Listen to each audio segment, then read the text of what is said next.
the dude just said. Solid, conservative, and just plain right. Well, welcome to Friday. I like Friday. Friday on a Labor Day weekend, for that matter. I got a sound effect for that. Hit it, man. Friday! Yes, indeed. Friday, all the way to go home time. We're going to get you there at the end of the show today. You'll be heading out for the long weekend, many of you, I'm sure. In the meantime, pushing buttons so ably on the board. JP, hey, buddy, how are you? Great. I cannot believe it's already Labor Day weekend. How'd this happen? It's still, like I said before, it's still Y2K to me. Y2K for you, really? Wow. Well, oh my gosh. Anyway, yes. Time flies when you're having fun. There you go. I mean, you were like being born around that time, weren't you? Yeah, just 3 years after that time, yeah. Oh, God. Hey, we got a great show laid on for you. Don't forget, as always, coming up halfway through hour number 2 on a Friday afternoon, JP on sports, man. The guy's just a guru on sports, and he's got just a ton of stories. We do 2 rounds. We do the 3 and out and the 2-minute warnings. JP on sports coming up halfway through hour number 2. And then there's still a triple dipper, so hit it, man. The Triple Dipper. 3 stories you've got to know. That's right, the Triple Dipper, 3 stories, 3 themes, if you will, that you got to know as we run today's show. So got to have a bit of a dark conversation with you, and it is kind of dark, I'll be honest, but the dark side of the web. Yesterday, JP kind of brought something up that just really got me to thinking and sort of caused me to look into some things. I'm going to tell you about some of where we are in the wake of that shooting in Minneapolis, but I'm going to tell you about where some of it foments, where it festers, where it apparently, you know, they sit and ruminate over it, and they get themselves built up to the point that they go out and do these things. The dark side of the web. That's what we're going to talk about. Number 1 of the Triple Dipper. It's fascinating. It's also macabre. But yeah, stand by for that. Dark side of the web. Number 1, Triple Dipper. Number 2, I got to get it. It's like 2 days in a row I've not been able to get the home fries section done, and I keep adding more to it. We had a major thing happen with Governor Gavin Newsom insulting the state. Plus, it's, you know, like Auburn football starts tonight. But all said and done, home fries is number 1 or number 2 on the Triple Dipper. And then number 3, crime matters. Am I talking about crime matters, or am I saying there are crime matters? There's crime matters, and crime does matter. We're going to talk about it, especially from the blue state perspective, especially since they seem to be unwilling to deal with the truth. Crime matters is number 3 on the Triple Dipper here on our Friday afternoon. All right, you guys, let me jump on into today's Rightside Way opening monologue. I'll remind you guys, as always, that the Rightside Way is daily brought to you by attorney Stan McDonald. Stan McDonald, partner at the law firm of Wilmer and Lee, a 30-year veteran in the practice of law. And yeah, Stan McDonald, longtime conservative, is your daily sponsor of the Rightside Way.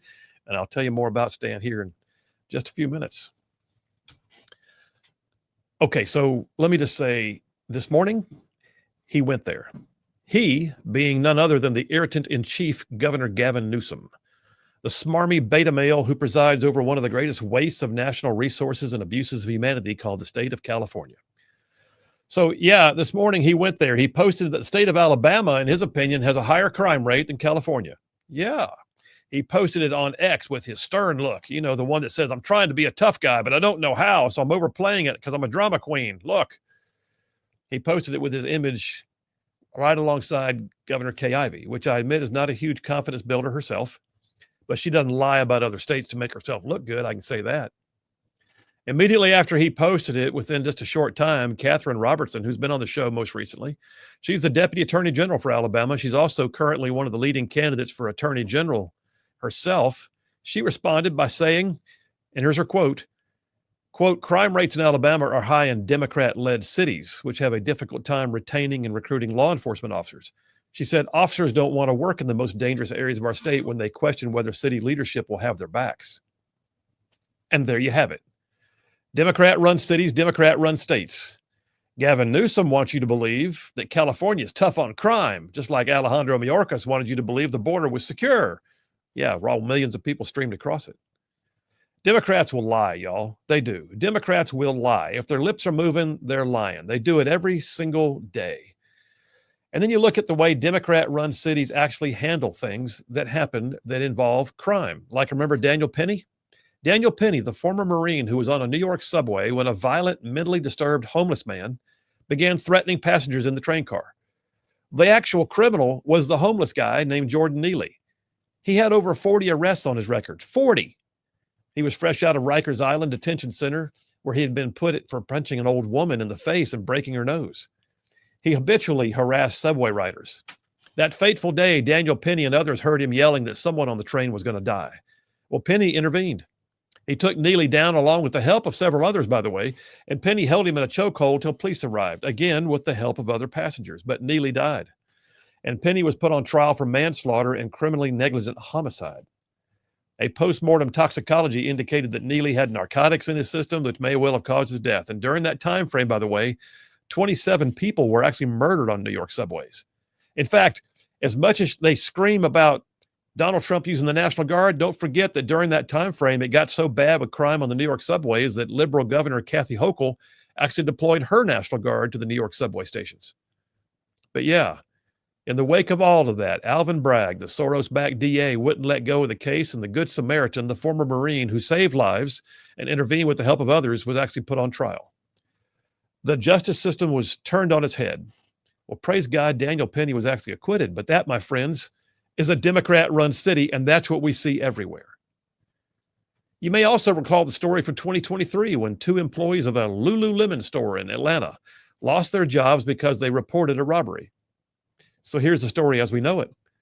2 employees of a Lululemon store in Peachtree Corners in Atlanta were terminated after they confronted 2 young thugs who were wearing hoodies and face masks, and they were brazenly loading up their arms with merchandise and walking out the door in broad daylight.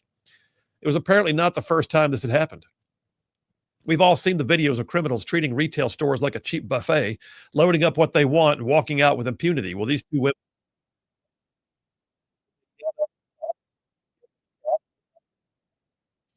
and they were terminated because apparently Lululemon has a zero tolerance policy for intervention. That's intervention? Look, there was a time when zero tolerance was against the ones committing the crime, not the ones pointing out the crime. And to be honest, there's still places in this country, where no one would be allowed to walk out with a pack of bubble gum without facing some kind of serious street justice. But in liberal bastions around the country, there's been a shift in the dynamic, a shift, disturbingly, towards victimizing the victims, polarizing the police, and mollycoddling the criminals. And right now, the war of words from the left is that Trump is creating tyranny by enforcing the laws and making our nation's capital safer, using the National Guard, which, by the way, like I said, Governor Kathy Hochul did in the subways, using the National Guard as surging federal law enforcement assets. And yet, in doing so, we've seen a dramatic drop in crime of all types in D.C. over the past 2 weeks. I just saw a moment ago that vehicular crime is down 87%. But yet liberals scream and rant that this is draconian, uncalled for, heavy-handed. I got to ask, what is it about liberals that makes them so averse to law enforcement? And I'm sure it's not all liberals. I don't know of any conservatives, though, that are averse to law enforcement. Not at all. The whole defund the police movement, it's rooted in the vast misconception on the left, or outright lie, really, that having fewer police officers on the beat means that somehow our society will be somehow more fair, more equitable, less racist. Come on. Anyone who's ever been on the wrong side of a criminal act knows that if you don't have the means to actually enforce the laws with men and women who are called and trained and equipped to protect and defend, to form that thin blue line between order and disorder, that if we don't have the men and women in blue, then all we truly get is anarchy and grief and suffering. Criminals don't obey laws. They don't. You know, that's the very essence of what it means to be a criminal. What stops bad guys from doing bad things is good guys who are willing to do good things. And that's not hyperbole. That's just common sense. Lululemon, okay, they're a private entity. I get it. Knuckleheads run it, but it's still private. But what about when government actually abdicates its authority to the criminals?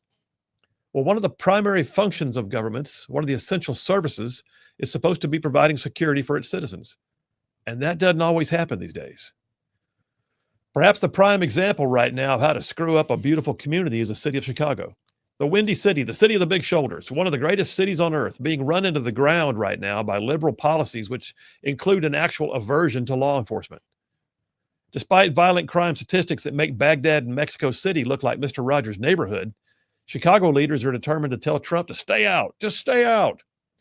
Mayor Brandon Johnson, who's never led anything in his whole life, is joined by the penultimate blowhard, Governor J.B. Pritzker, in saying that Trump's efforts to stop crime are unwelcome in Chicago. We don't need you here.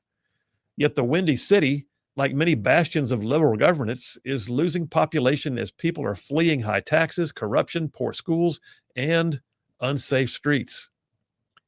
So between Democrat Governor J.B. Pritzker and Democrat Mayor Brandon Johnson, you would think that they would, I don't know, somehow combine to form a plan.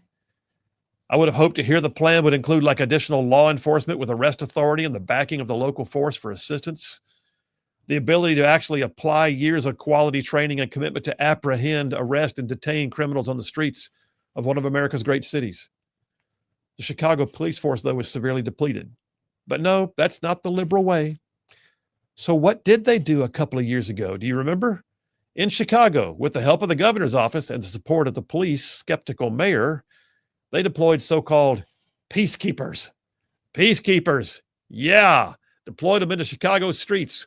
People wearing yellow vests, whose function was to provide so-called essential assistance in de-escalation, conflict resolution, and crisis support. Okay. They were vest-wearing do-gooders in a crime-ridden city of 2.75 million people. That ought to do it. So how'd that work out? Well, one of the peacekeepers was actually arrested for robbing and beating a man while he was wearing his yellow peacekeeper vest, no less. Look, the bottom line is this. Since the inception of this great nation, we have always had the ability to put good law enforcement officers on the streets of our cities and towns. It's an honorable and a much-needed profession.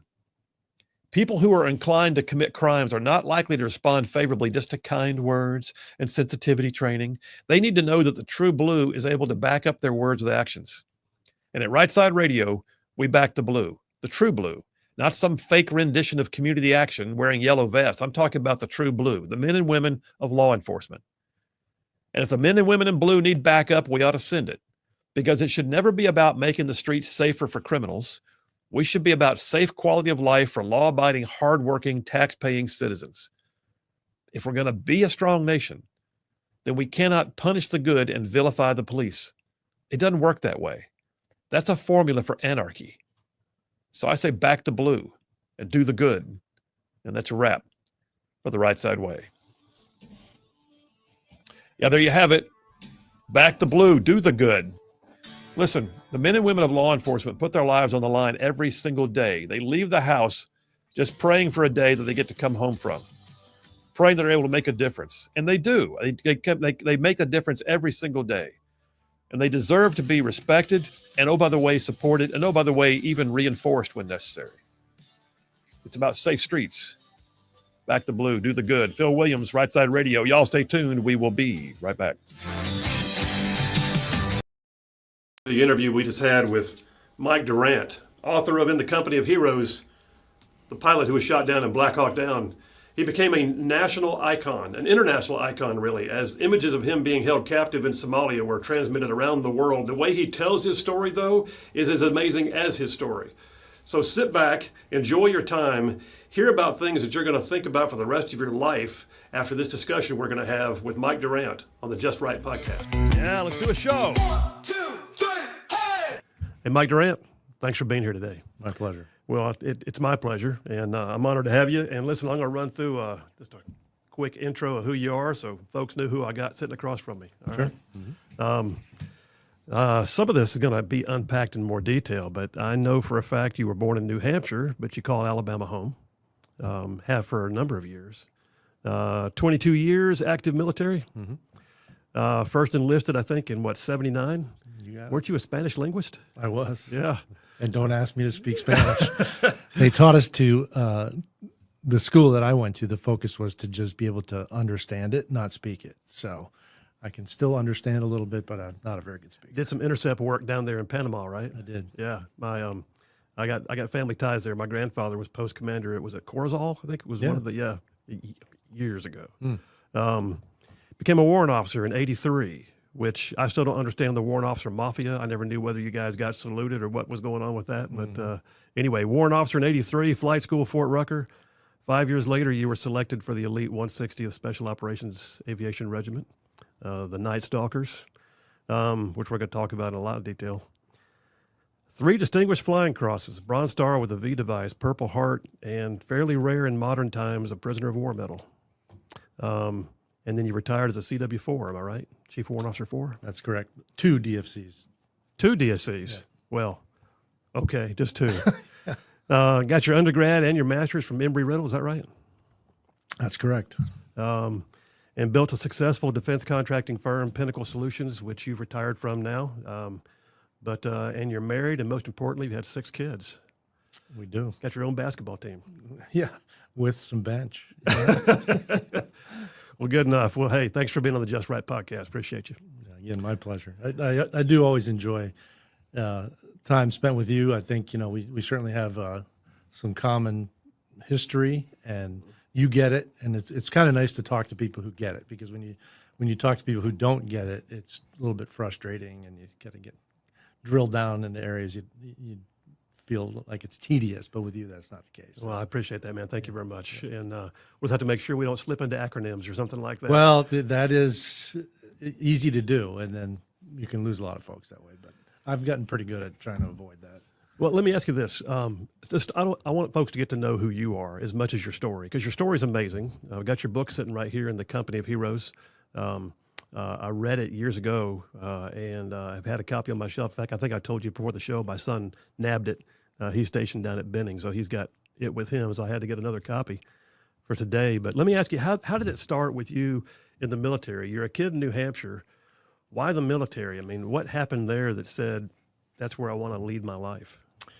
So, I characterize myself as a blue-collar kid. I mean, working parents, we were certainly not poor, but we weren't really well off either, and never saw myself as necessarily college material. I did fairly well in school when I tried, but I wasn't necessarily motivated to go to college. And I lived in a paper mill town, and a lot of people went to work in the mill. And there's nothing wrong with that. We need people to do that. That's, if that's what you want to do. But I just couldn't see myself doing that for the rest of my life.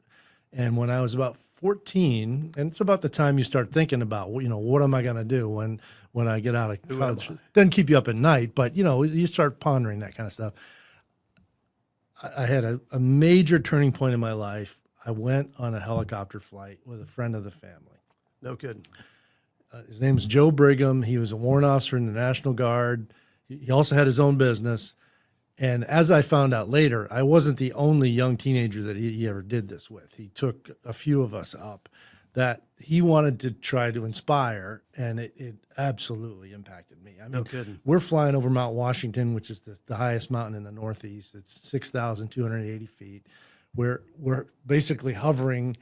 The aircraft was kind of primitive by today's standards, I guess I would say. It was kind of a glass bubble, if you remember the MASH helicopters, similar to that. And it's like you're just floating in space. And I'm looking at, like, again, I'd flown on a small airplane before, but never anything like this experience. And I said, you could actually do this as a job?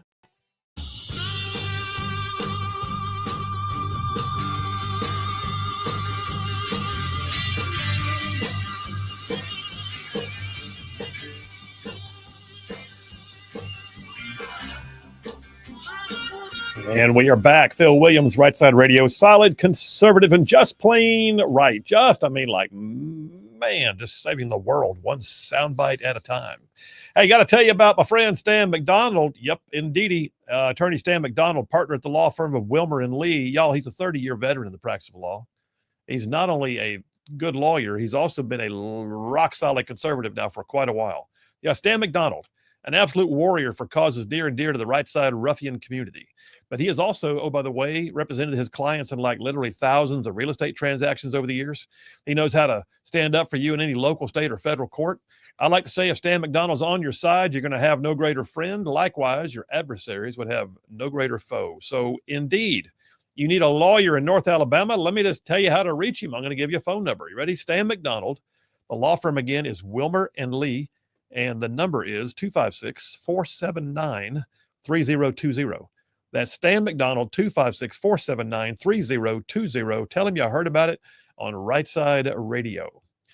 And, oh, yeah, no representation made of the quality legal services performed is like bad at all. I mean, they're really good because, it's Stan McDonald, and I wouldn't advertise him if he wasn't good. Bam. I enjoy that. I like the new disclaimer versions. They're more fun. They are more fun because lawyers aren't involved in this one. Well, lawyers are involved. That's right. Lawyers Well, are involved, but not in that way. technically, Yeah. technically, A lawyer talking about another lawyer. that's right. But the lawyers have no longer in the disclaimer. But the lawyer has the microphone, and so he does what he wants to do. That's true. Yeah. Okay. I got lots of texts, and you got some over there on social media too. What do you got? Oh, well, first we got David from Bucky's on the YouTube saying, Yeah. Good afternoon, fellow ruffians. For most of you, it's TGIG. I'm off today, but will work all weekend and miss most of the college football games. No, say it ain't so. But then we also got Jay Gregory on the YouTube said, wow, lawyer uniform today. Laughing emoji. I am wearing my lawyer uniform today. That's because I had to go lawyer Phil in court all morning. So To which David from Bucky's replied and said, I hope that means they didn't have time to change before the show. that's exactly right. I literally made it back to the office, cleaned up a few details, and then walked upstairs to the studio. I can confirm. Also, we got one more on the Facebook. Says, Phil, thank you for your military service and continuing to fight for truth. Thank you. Thank you very much. Who was that? Lamar Kelly. Lamar. Thank you, Lamar. I got some over here. Let me grab some of these. Tim from Madison on the text line says, a friend posted this. It's the apology for Cracker Barrel. America wanted. Quite funny if time permits. Oh, wow. Okay. So it says, I don't know if I can get the whole thing. It's long, and I'm sure this is actually not real. But it says it's an official statement from Cracker Barrel, which is not. And it has the two logos. One has a big red X across it. That's the new version they tried to use. It says, Dear America, we heard you. We screwed up. Wow, did we screw up royally? Our new logo rollout was supposed to be fresh and inclusive. Instead, it was about as welcome as a vegan sausage on our breakfast menu. So hang on, there's more. He said, so let's not dance around it. We tried to cover up our total identity crisis with a fancy new logo, but the truth is we were trying to change Cracker Barrel to something it was never meant to be. Y'all called us out, and rightfully so. We forgot rule number one of business: know your customers and don't spit in their sweet tea. So here's what's happening. The new logo gone, shredded, pretended it was a bad dream after too much sweet tea. The old timer, he's back forever. He's basically the George Washington of breakfast food. You don't cancel that. The peg game, untouched. You'll still get to feel like a genius if you leave one peg, and you're plain dumb if you leave four. And Uncle Herschel's favorite, it's resurrected like Easter Sunday. Now, let's talk damage, they said. We tanked over $100 million in stock value in record time. Congrats to us. We made Enron look like a financial genius. And to fix it, we've informed our CEO, yes, the one with the glasses so big she could spot a squirrel in the country or the next county, somehow couldn't see our customers leaving, that her last day is this Friday. We don't expect a standing ovation, but at least a clap is slow enough for us to hear it while we crawl back to normal. So please, America, come back, forgive us, sit in the rocking chairs, drown your sorrows in biscuits and gravy. And remember, Cracker Barrel is supposed to feel like grandma's house, not a corporate diversity retreat gone wrong. With shame and biscuits and black coffee, the Cracker Barrel PR department. Oh, Phil Williams, Rightside Radio. Y'all stay tuned. We will be right back. He says, yeah. He said, you could, if you join the Army, they'll send you to flight training and you could do this as a career. And I'm like, okay, if this is a possibility for me, yeah, I'll take it. And ultimately, when I got old enough, I went and talked to the recruiter, and you probably heard the joke. You know a recruiter's line because their lips are moving. They have a quota. They're trying to fill certain slots. Sure. And there are programs that are available sometimes, and sometimes they're not. And he told me, sorry, but flight school program's not available for people coming right in off the street. You're going to have to join the military first, and then you can apply for flight school afterwards, which is all correct. But I didn't really know whether he was telling me the truth about, could I have applied to go directly to flight school? But either way, and another smart thing I did, and I'm not the smartest person in the world, but I have made some good decisions along the way, is I spoke to someone else about joining the military, and I think you and Jared had talked about this, or he did, and you don't want to just go join the military, right? There has to be a purpose to it. I mean, serving the country is noble and it's great, and we need people to do that. But for you as an individual, you should also be thinking about, what can I do with this in the life after the military? Sure, absolutely. And I was offered to go to, as we discussed before we got on camera, the Spanish language school in Monterey, California, to be in military intelligence. And how marketable is that? I don't know. But, I was convinced that, well, they'll send me to school for a year to learn Spanish. I'll be a military intelligence analyst. That's probably something Sounds sexy. worth something. Yeah. and then I can possibly apply for flight school. Okay, we'll go ahead and sign this. And it was one of those cases where I had gone off to talk to the recruiter on my own and then came back to the house. I'd already signed the paperwork. My parents had not been informed at all. And they were kind of shocked, right? But I said, I think this sounds like a pretty good deal. Let's give it a try. And then I was stunned by the reality of basic training. I just, No kidding. I wasn't mentally prepared for it. I just wasn't. But who really is? Yeah, I guess no one is. That's back when drill sergeants could be drill sergeants. Yes, I mean it was quite a lifestyle change. Is all I could say. Yeah. I mean, you're living in an open barracks with 20 guys that you've never met before from all over the country. They treat by design. They treat you like crap, right? I mean, it's probably not as bad as some of the other military training that goes on, but it's going from a high school kid with long hair and concert T-shirts on and didn't care about anything except girls and some sports. This is a radical lifestyle change. And I at that point was thinking, I have made a mistake. This is not what I thought it was going to be. And I don't know what I did think it was going to be, but it certainly shocked me to the point where I was thinking about, I don't know if I can get out of this, but if I can, I need to. Well, was there anybody in your life like you had this warrant officer from the Guard who gave you the flight in the helicopter? But did you have any military in your family? I mean, was there anything watching it as you grew up? Like my family's been generational Army, so my son watched 3 generations before him do stuff, and then he wanted to do it. Right. But did you have anything like that? They were in the Guard. My uncles were in the Guard. All My right. father was in the Guard. But to me, that's different. I mean, you just sort of see him, go once a month. Not that the Guard isn't a great, No, organization, but it's just it wasn't a full life. right. And you still live at home. Unless you get deployed, obviously. But it was. I wasn't prepared. And I was, again, to the point where if I could get out of this, I need to, and was convinced that I should stay by the drill sergeant, and I did. And at that point, got like super motivated. I got like the PT award, physical training award of the whole class, and in basic training, I scored the highest, and just really got motivated that, okay, if I am going to do this, I'm going to do the best job that I possibly can. And then I went on to language school, advanced individual.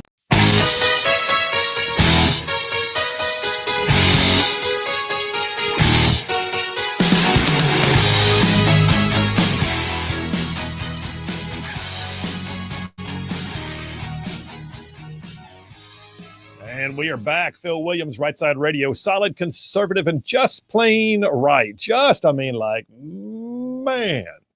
covering down on some major ground across the Southeast U.S. of A. Y'all, I'm talking about this show. This show goes like from Huntsville back over to Chattanooga. I'm talking about from Tuscaloosa back over to Gadsden. I mean, all the way down to that loveliest little village on the plains we call Auburn, straight across the line from there to what we call, once again, Fort Benning. And then big old patches of North Georgia and Mississippi all thrown in just for good measure. And by golly, that's just the radio. And then you got the folks out there in the whole wide world going to the World Wide Web. And oh, by the way, in places like YouTube, X, Rumble, and Facebook, and our website, rightsidemedia.org, just looking inside the studio and seeing and hearing all at the same time. And then there's all y'all that podcast it. Anyway, the bottom line is I say all that to say, we know where you are, we can see it, and we appreciate it more than you could possibly know. The entire time we've done doing this show, it's only been because of y'all. So thank you very much. You are much appreciated. Get a few more text messages to stay caught up. David from Huntsville says, thank you, Phil. Back to blue. Yes, sir. Thank you. David from Bucky says, great monologue. Illinois made a fatal mistake. They deployed the wrong peacemaker. Instead of issuing yellow vests, they should have deployed real peacemakers, as in the Colt peacemaker. Yeah. Allie from Athens says, outstanding, Colonel. Back the true blue is a bumper sticker and it's tattoo material, sir. John from Huntsville says, Phil, fantastic monologue. Also, did you hear that a professor canceled class after Taylor Swift and Travis Kelce announced their engagement? It was a skit. I saw that clip going around, and I found it very hard to believe to begin with. But yeah, it's a skit. Yeah. Thankfully, if we were at that state, I'd be very concerned. But it's not. Wow. someone though needed some time to collect themselves because it really happened. I guarantee you. Yeah. By the way, John also points out, he said, JP, I'm predicting Auburn to crush Baylor 35-17. I'm also predicting tomorrow Florida State's going to upset Alabama 28-24. I'm very concerned about this Alabama game. We'll talk about it later, but yes, we will. Yeah, we will. In JP on Sports. That we will. Bruce from Springville says Alabama can still carry weapons with K Ivy approving it. Said Gavin Newsom's a lame duck, has the encouragement like a funeral home. Okay. Joe in Tennessee says the best start for Minnesota would be to vote out Tampon Tim, Keith Ellison, and the other libs from office. I agree with that. John from Brownsboro says, are there any criminal or civil penalties against gaslighting? Like an anonymous post on Facebook says Trump is colluding with Russia and everyone parrots it until the people believe it and we waste hundreds of millions of dollars to prove nothing. Who is accountable for the false narratives and what tools we do have in our toolbox to hold their feet to the fire? Interesting you should say that. So you are not prevented or dissuaded from saying something that you have an opinion on. That's called the First Amendment. You are, though, not allowed to lie for the purpose of recklessly defaming someone's character, knowing full well at the time you made the accusations that they were false. That's called defamation. You're also not allowed to incite violence. You cannot walk into the crowded theater, the old rule is, and shout fire because it can harm people. So if you were inciting violence or if you were attempting to create civil disturbance, then your First Amendment rights come to an end. So it's a bit of a throwdown here. And if someone wants to say, it was just my opinion, that's what I thought was true. Okay. But if you want to say, well, so-and-so is a bold-faced liar, I've known them for years and they're really just no good, and I got an opinion about their character, then guess what? You're stepping over into defamation. JT Lacey Springs said this kind of depicts what Cracker Barrel did. What will Cracker Barrel do with all the Bud Light? Nice. That's a dig at Luke Bryan there. That's nice. All right, listen, we're going to jump onto this first topic, and I got to tell you, this one is, and no pun intended, this one's dark. All right. I called this dipper the dark side of the web. So yesterday, JP and I were talking on the air, and he pointed out some things about like this shooter in Minneapolis. And we're not going to spend all our time talking about the events of the shooting itself again. And by the way, somebody pointed out yesterday, he's not a shooter, he's a murderer. Okay, so the mass murderer in Minneapolis sits and foments and festers and steeps himself in the sickness that he was in online chat forums that are usually on what we might call the dark side of the web. Some of these are so dark and so protected that you can't get there unless you know they're there. You can't stumble upon them through a Google search. Sometimes you have to have passcode protection to get in, or even a certain type of search engine that you have to download. Listen, if you have to hide that much, then either A, you're a matter of national security, or B, you know you're doing something wrong. But let's talk about where we are first. All right, let's talk about that. Before we even get into where they are, let's talk about where we are. Right now, the amazing thing to me is that in the public eye, Christians are being excoriated for wanting to pray and openly calling for prayer with the situation going on in Minneapolis. Fox News has a piece that came out today where the Minnesota bishop, a guy named Bishop Robert Barron, has been criticizing, and then rightfully so, the mayor of Minneapolis, who dissed on everybody wanting to pray. The bishop said, and I thought this was very well put, he said, Catholics don't think that prayer magically protects them from all suffering. After all, he said, Jesus fervently prayed from the cross on which he was dying. That's a great point. But he goes on to talk about the fact that we had the gunman who left behind anti-religious writings and had messages that were anti-religious scrawled on his firearms. And then he points out, in the past 7 years, there's been a 700% increase in violent acts against Christians and Christian churches. Worldwide, he said, Christianity is by far the most persecuted religion. The people are even wondering whether the tragedy in Minneapolis is an instance of anti-Catholic violence, and that's puzzling to me. He said, if somebody attacked a synagogue, nobody would question whether there's anti-Semitism. If someone shot up a mosque, nobody would question whether there's anti-Islamic. He said, so why do we hesitate to say that a maniac shooting into a Catholic church is not anti-Catholic? So yeah, great point. And you got to look at this and go, okay, I know there's nuts in the world, but what does it take for a person to get to that point? And what does it take also for the world to not point directly to his issues? So I got another piece from Fox that's dating back to 2023, because what we're seeing right now in the aftermath, some of the rhetoric from the left is not new. It's not. 2023. Remember when the shooting occurred in Nashville at Covenant Christian School? Pastors and conservative leaders in this article in 2023 are weighing in on the reaction from journalists and entertainers who are mocking prayer and claiming this is all because Tennessee was banning drag shows. My gosh, I'd forgotten about all that. But yes, there it is. It says journalists, commentators, entertainers, and activists openly mocked prayer and blamed conservatives for outlawing drag shows and not banning guns. President Biden even said back then, as a nation, we owe these families more than our prayers. We owe them action. How about both? It's okay to say, we're going to pray and we're going to act. You can do that. You know, the scripture says, by the way, to pray without ceasing. We're told that. Scripture also encourages us to pray because that's where we find peace that surpasses all understanding. And all that to say, at the same time, it says they will know we are Christians by our love. In other words, there are things that we will do. They were physical acts that we will be visible to others about. It talks about faith without works being dead. I get that. But it never says don't pray. And yet right now we're seeing that there's a decidedly open, antagonistic viewpoint towards Christians. Christians are the ones that got shot up. Christians are now being excoriated for calling on Christ to help in the process of the aftermath. That's just weird. Where does this come from? How do you get that deep into it? Well, the FBI, according to The Hill, the FBI is actually investigating this, and I'm thankful. I am very thankful right now that we have a different FBI. We have different leadership. But the FBI is now investigating Wednesday's shooting in Minnesota as an act of domestic terrorism and a hate crime toward Catholics, said Director Kash Patel. That's from thehill.com Dateline yesterday. Patel confirmed the suspected shooter and murderer was identified as Robin Westman, who Patel and other top administration officials said was a transgender, and went on to say that this is going to be investigated as an absolute hate crime against Catholics. I don't think that would have happened in the last administration. I don't think it would have. I think it would not have been a hate crime because, well, wait a minute now. You can't investigate something against white Christians. That's not the same thing as a hate crime, is it? Yeah, it is.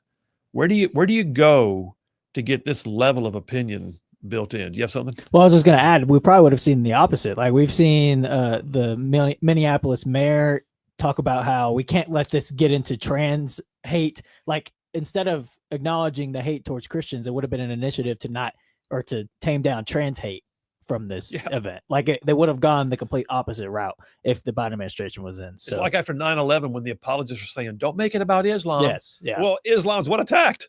Yeah. So apparently there's a radical sect of Islam that we got a problem with. Well, guess what? There's a radical sect of transgenderism with mental health issues. And we get back from this break here in a minute. I'm going to talk about exactly like some of the places these people go to sit and inculcate themselves, to literally soak it in and become even more disturbed. And it just happens on an hourly basis. Phil Williams, Rightside Radio. Y'all stay tuned. Dark Side of the Web coming up.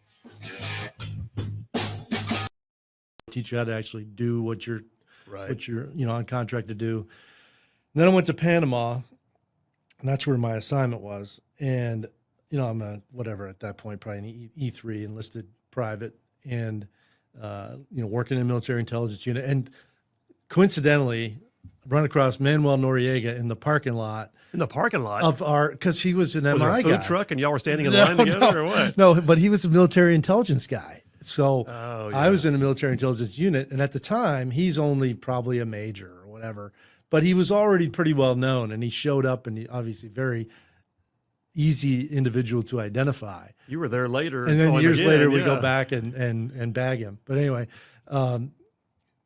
so I'm kind of enjoying this military intelligence job, And then one day I'm sitting on the beach, and I know this is a really long answer to your original question, but I'm sitting on the beach, and these 3 Hueys fly low level right over the top of us with shooters in the back and their legs out the door.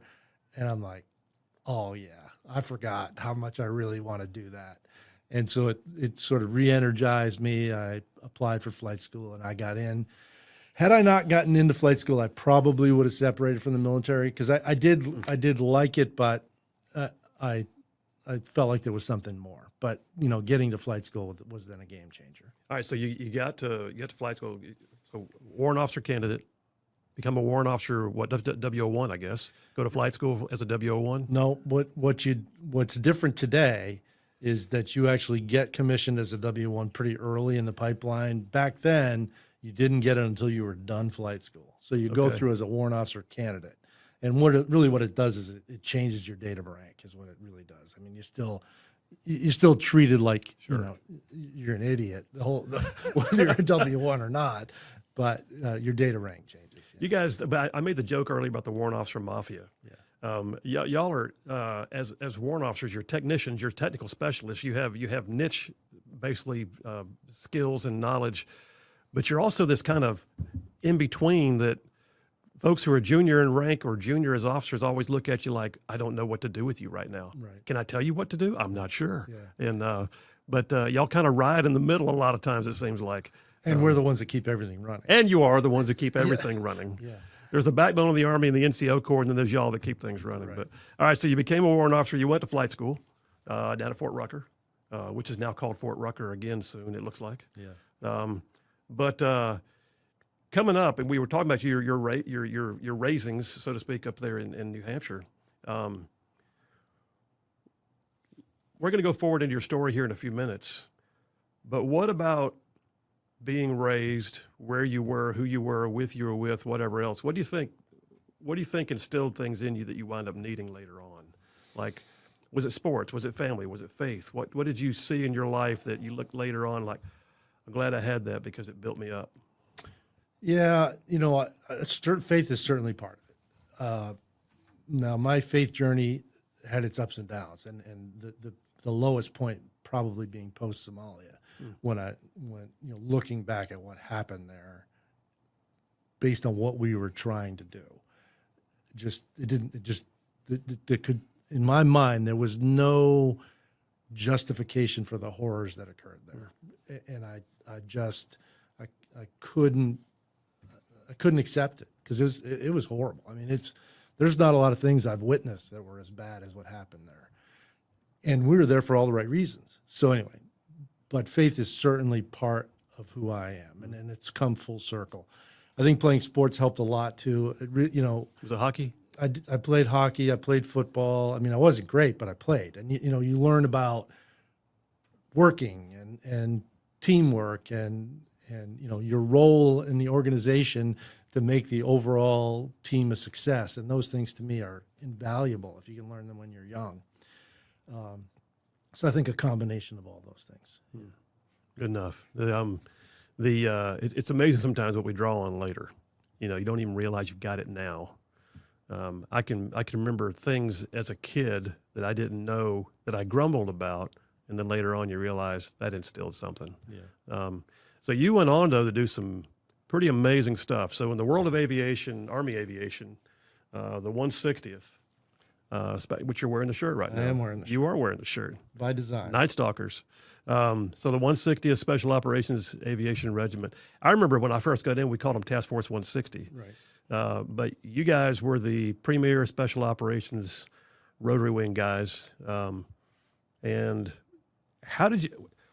I've never heard, what is like, I know what selection is like to go to Ranger School.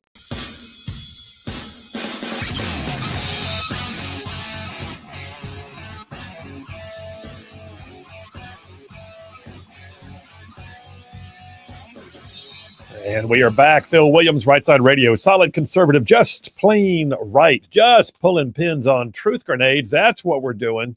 So I'm in this first part of the Dipper, the dark side of the web. And what I spent the first part of the discussion points about was sort of framing the where we are, right?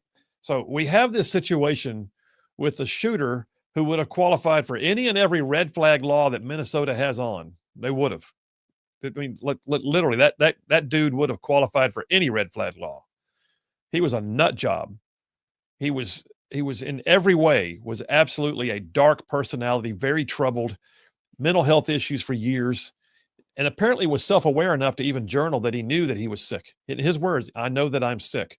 He also said that he was suicidal and he just want to take somebody else out with him. And yet what we also find is he was enamored. He fantasized about other mass killers. And then you find out it's also because he was a part of groups on the web where that's what they do. They get in there and they literally begin to weigh in with each other about, what about this one? Oh, it's so cool. And then they start sharing back and forth. And next thing you know, they're idolizing and they want to be like that one. And wouldn't you? And yeah. And then in the bubble they live in, the ones who then act upon it are the ones who are doing it because it's not only something that they've been talking about and steeping themselves in, it's also something that validates them as being important to the group that they've made themselves a part of. A sick group in a dark place in the recesses of the internet, where they go online and they type out any number of things to each other that no one should ever say in public. And I said earlier that some of what happens in these places in the dark web are literally the kind of things that they can't be seen in the public eye because you would be ostracized. You would, and rightfully so, or maybe even arrested. One of the things that occurred to me in terms of setting the framework for where we are right now is I got to thinking, okay, the murderer in Minnesota, he killed these kids and then he killed himself. Case closed, right? Case closed? No, the FBI is investigating it. Or are you just investigating to make sure you've just tied up all the loose details and there's no bombs in his house? Or what are we doing? Now, it occurred to me that in these dark recesses of the web, there may well have been, and this is important to think about, there may well have been people who A, conspired with him on how to do it, B, encouraged him to do it, and C, might have even been willing to participate in it or create copycat efforts. There might have been people who were saying, you do it on this day, I'll do it on that day. We'll do one after the other. You just, listen, that's how sick and twisted these dark places in the web really are. Now, there's several of these websites. And I will say this, the guy actually, I got a piece here, believe it or not, from NPR. Phil, did you go to NPR? I did go to these places so you don't have to. Came out yesterday. There's a host on NPR named Ailsa Chang, and she was interviewing somebody else named Odette Yosef. Anyway, they were talking about extremism on the internet and how people are getting into these websites and they're just sitting there and just grinding away daily and creating an additional version of their sickness. And they said this guy had materials. He had journals. He had been writing in Cyrillic, which, JP and I talked about on the air yesterday, is sort of an indicator that he was involved in some of these dark web groups, and that's what they do. And the FBI is highlighting what it calls, they say in this interview, anti-Catholic messages as well as anti-Israel and pro-Palestine messages. And then you look at it and says, it's echo reporting. I thought that was interesting. It's an echo chamber. They're basically in there echoing to each other. Do this. Isn't that great? I love this. Folks, mental illness, unwell people do not make good decisions, ever. Unwell people who are fed more from other unwell people, their illness gets worse. Someone should have been helping the kid, first of all.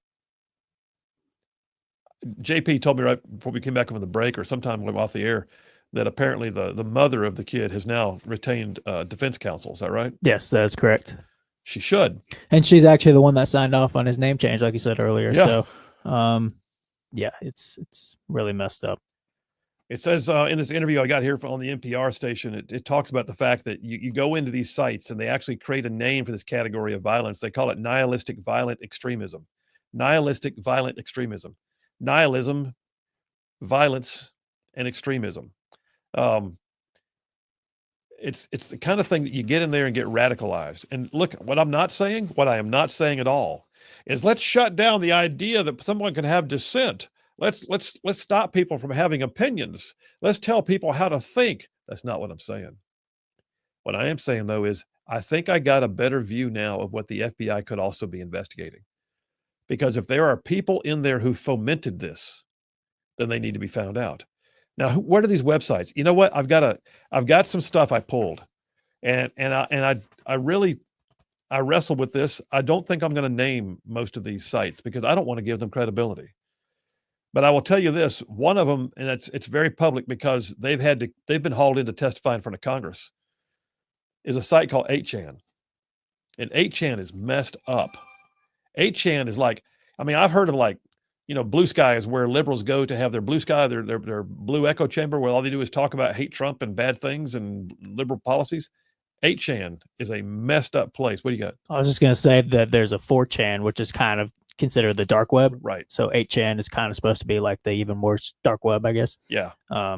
So yeah. This piece I pulled off of a site called jta.org says 8chan is an online messaging forum created back in 2014 by a computer programmer to protest censorship originally on another messaging board called 4chan. So it was like a spring. It was like an offshoot.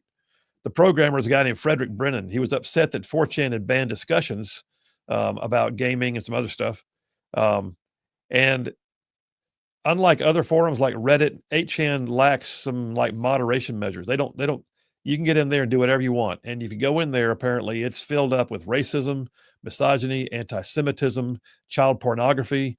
It is a place where the most prurient of our societies, it's almost like the online club for everything that is just gross and evil. And 8chan, how does it compare to listen, the fact that it's so bad that literally they've been hauled in and hauled in front of, this is 2019 that I'm reading this article from. It's been hauled in front of Congress to give testimony as to what they're doing about it. And their only excuse was, well, there's a freedom of speech. Okay. But is that freedom of speech conspiring to do evil? If you're trading child pornography on a website, if you're plotting the demise of children praying in a church on a website, then guess what? There's a problem. I got more on this. Phil Williams, Rightside Radio. Y'all stay tuned. We'll be right back. Election is like to go to the Q course for Special Forces. But there's a selection process to go to the 160th. Am I right? Oh, yeah. It's very similar, actually. All right. So tell me about that. So when I first found out about the unit, I was in Korea. And at the time, it was still what we call a black organization, meaning nobody publicly acknowledged that it existed because it had just been formed in the aftermath of the attempted rescue of the Iranian hostages. Right. That's why the unit was created, because the analysis indicated that, look, you can't just throw together a bunch of assets and go try to do a complicated mission like this. It's not going to work. And so they created the unit, and there was going to be a second attempt, but most people don't know that. But the unit started training long-range missions in the desert, all the things that were required to go prosecute that target. And we're pretty much getting to the point where they were ready to go, and then the hostages got released. But the smartest decision maybe ever made by our government was, okay, well, the hostages are released, but we still need this capability. So let's keep the organization intact, fund it, obviously because everything runs on funding, unfortunately. And today, it's just an amazing organization. It's gotten more amazing over the years. So when I found out about it, it was, like I said, it was still black. And it's like people whispered about it in bars, and it's like, wow, I read Tom Clancy books. That sounds really cool, And I was getting assigned to Fort Campbell, which is where the headquarters for the 160th is. So I'm thinking, all right, I go to Fort Campbell, I walk across the street, knock on the door, say, hey, I'm interested, what do I need to do? And I made the mistake of signing into the 101st Airborne Division before I went and talked to the 160th. And by doing that, committed me to 2 years in the 101st. But in the end, best thing that could have happened to me. Got a lot of stick time doing that. I did get a lot of stick time, and in Korea, I'd flown medevac. And medevac is, there's great experience. You got to make a lot of decisions on the fly, quick response, bad weather, and you're flying by yourself. I was 22 years old. I'm flying real world medevac missions, as the pilot in command. No kidding. Yeah. I mean, you mature fast or you die. Yeah. I mean, that's basically how it works. And others die with you. Yeah. Yeah. And that was great experience. But what I didn't have is multi-ship, meaning like formation flying, not a lot of, I had a decent amount of night vision goggle time, but not a ton. And you really need a lot of night vision goggle time to do well at the 160th. So getting that extra 2 years on 101st really helped me out. I went to the instructor pilot school while I was in 101st. So now I'm an IP. I got much more time. I got a lot more formation flying experience. Yeah. And then the process begins. So the assessment, again, it's a volunteer organization. So everybody that goes there on the pilot side is a volunteer. And then you have to go through an assessment, a lot like some of these other special units that you're familiar with. It's a psych eval, it's a swim test, physical fitness test, flight eval, board, all that stuff. And it happens in about a 3 or 4 day period. The board's always the most dramatic because you show up with your dress uniform on, you go in there and a bunch of people look like they want to hit you. And they ask you very difficult questions and try to put you in uncomfortable situations. And, there is no right answer. They just want to see how you answer the question, what your makeup is. And that just begins the process. So then you enter green platoon. If they decide to take you, green platoon has changed quite a bit, but by the time you start to end, it's about 10 months. Where you're going through, again, land navigation, life-saving, physical fitness, just, all the things that, soldiering in general require at a high level. And then you start basic nav, where you're navigating in the cockpit with a map and a compass. Because even today, I think the priority is, hey, look, you need to know how to navigate, even though you got multiple systems in the aircraft that'll get you there. That's right. When I was first in, GPS wasn't even in the aircraft yet. Not at all. The global positioning system, I'm assuming everybody knows what that is. But so we really did rely on a paper map and a compass.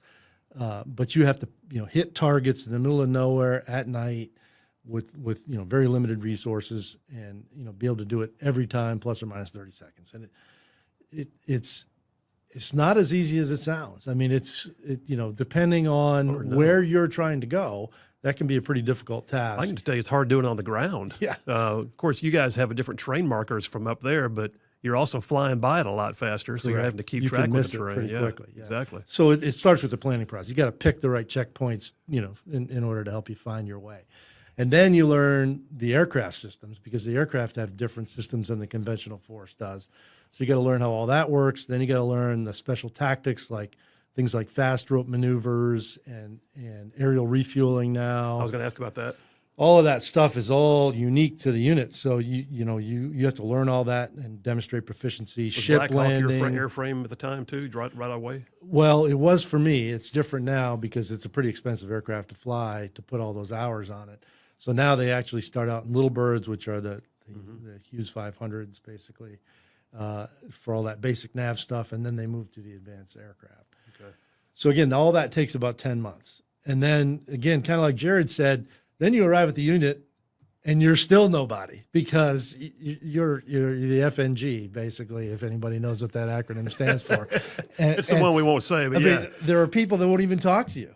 You have not proven yourself. You just because you got through green platoon means nothing, right? You have to then make your way through the progression, basic mission qualified, full mission qualified, and then the ultimate level is flight lead. And I'm assuming green platoon actually weeds people out too. Oh, yeah. So you have some that are there and they're not there the next day. Oh, you lose people in assessment, you lose people in all phases of green platoon, and then you lose some people once they get to the unit, because either the deployment schedule is too much for them, or they just aren't performing the way you thought they were going to perform, even though they got through all that. When the rubber actually meets the road, sometimes it doesn't work out. Was it of any benefit to you at all that you had your Spanish language skills that were already there?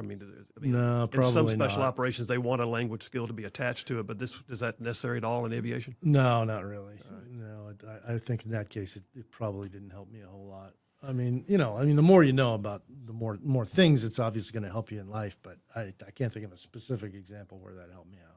So you guys, you said you had some flying with nods and night vision ahead of your time going to green platoon and getting into the 160th, but But you guys fly with it a lot when you're in the 160th, right? Is that one of the things that differentiates the 160th capabilities, aside from the airframe having some other capabilities too? But is flying with nods a big part of what y'all do? Yeah, certainly at the time. I would say now there's maybe the focus is broader. I mean, Yeah. across the entire military. Yeah. But the unit was pioneers in night vision goggle flight.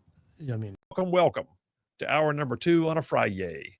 We're going to get you all the way to go home time. Y'all stand by. In the meantime, let's go back to Dipper number 1. So I'm in this Dipper. I'm calling it the dark side of the web. Y'all, there's some sinister stuff out there. And I know, you know it's there, but sometimes when you find out about it, like, oh my gosh, it's just like, it's real. This stuff happens. And you know it. You know that evil exists, but then you find out that stuff happens. It's not just the back rooms anymore. It's not just the back alleys. Now they actually have chat rooms and forums where people from all over the world sit and just fantasize together about doing things like what happened in Minneapolis this week. What we also know, and I believe it or not, I pulled this off the Anti-Defamation League. Anti-Defamation League. Phil, did you go to ADL? I did. I went to their website. I go to these places, like I said, so you don't have to. The Anti-Defamation League, which started off as a protection against anti-Semitism, it became quite the liberal organization in recent years. But they still have some stuff once in a while. They put something out about this guy who did the shooting, the murdering at the Annunciation Catholic School in Minneapolis, and they point out that he had a deep fascination with mass killers, that he researched them extensively. It says, unlike many recent mass attackers, it does not appear the Annunciation school shooter left behind a manifesto that outlined a clear motive or ideological alignment. Rather, the shooter was more likely displaying his fetishes, if you will. This is what he wanted to be a part of. He didn't say, I have ill intent per se, which he did. He said, I always want to be a part of this. What is the this? Where do you get all these would-be perpetrators of mass killings? Where do they? Okay. I mentioned earlier that 8chan is one of the sites. Okay. 8chan is more visible. It's actually more accessible, but it's also the more known. So I did bring it up, but I will point out that 8chan in 2019 was called in to testify before Congress. And it points out in this one article that I've got here from a site called TRT Global that when the House Committee on Homeland Security demanded that the website owner come and testify, he refused. He lives in the Philippines. Reckon why that is. And it points out that so far that year alone in 2019, 3 manifestos from mass shooters have been posted on 8chan. One white supremacist who slaughtered 51 at a mosque in New Zealand, one anti-Semitic attack at a California synagogue, and one in El Paso against a guy who targeted Hispanics. So if it's a place where multiple mass shooters post their manifestos, what does that tell you? Here's one I pulled from the BBC. The BBC did a big rundown, and it's probably more than I can get into right now. But the reality is the BBC did a rundown of this online group that call themselves incels. This is just one, all right? You've got any number of different groups that identify with each other, and then they wind up sitting and festering with each other, and they wind up, encouraging one another. Listen to this stuff. Incels. If you're not familiar, we talked about them briefly yesterday, but incels are a thing.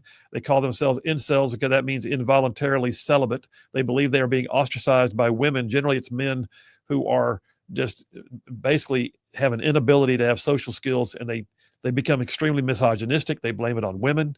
And then they go and they sit in these violent online festering chat rooms online. In this one particular case, the BBC did a study, and they found that a post about rape was put up almost every 29 minutes. A post about rape, every 29 minutes. And that 59% of the time, the incels who were participating in the discussions about the rape reacted to it positively. What does that tell you? The report does not name the actual forum, and we shouldn't. I wouldn't call it out if it was, because I don't want to give it publicity. But it had more than 17,000 members. It had more than 2.6 million unique visits a month. Women are barred from its membership, so if you're known to be a woman, you can't participate in the online forum.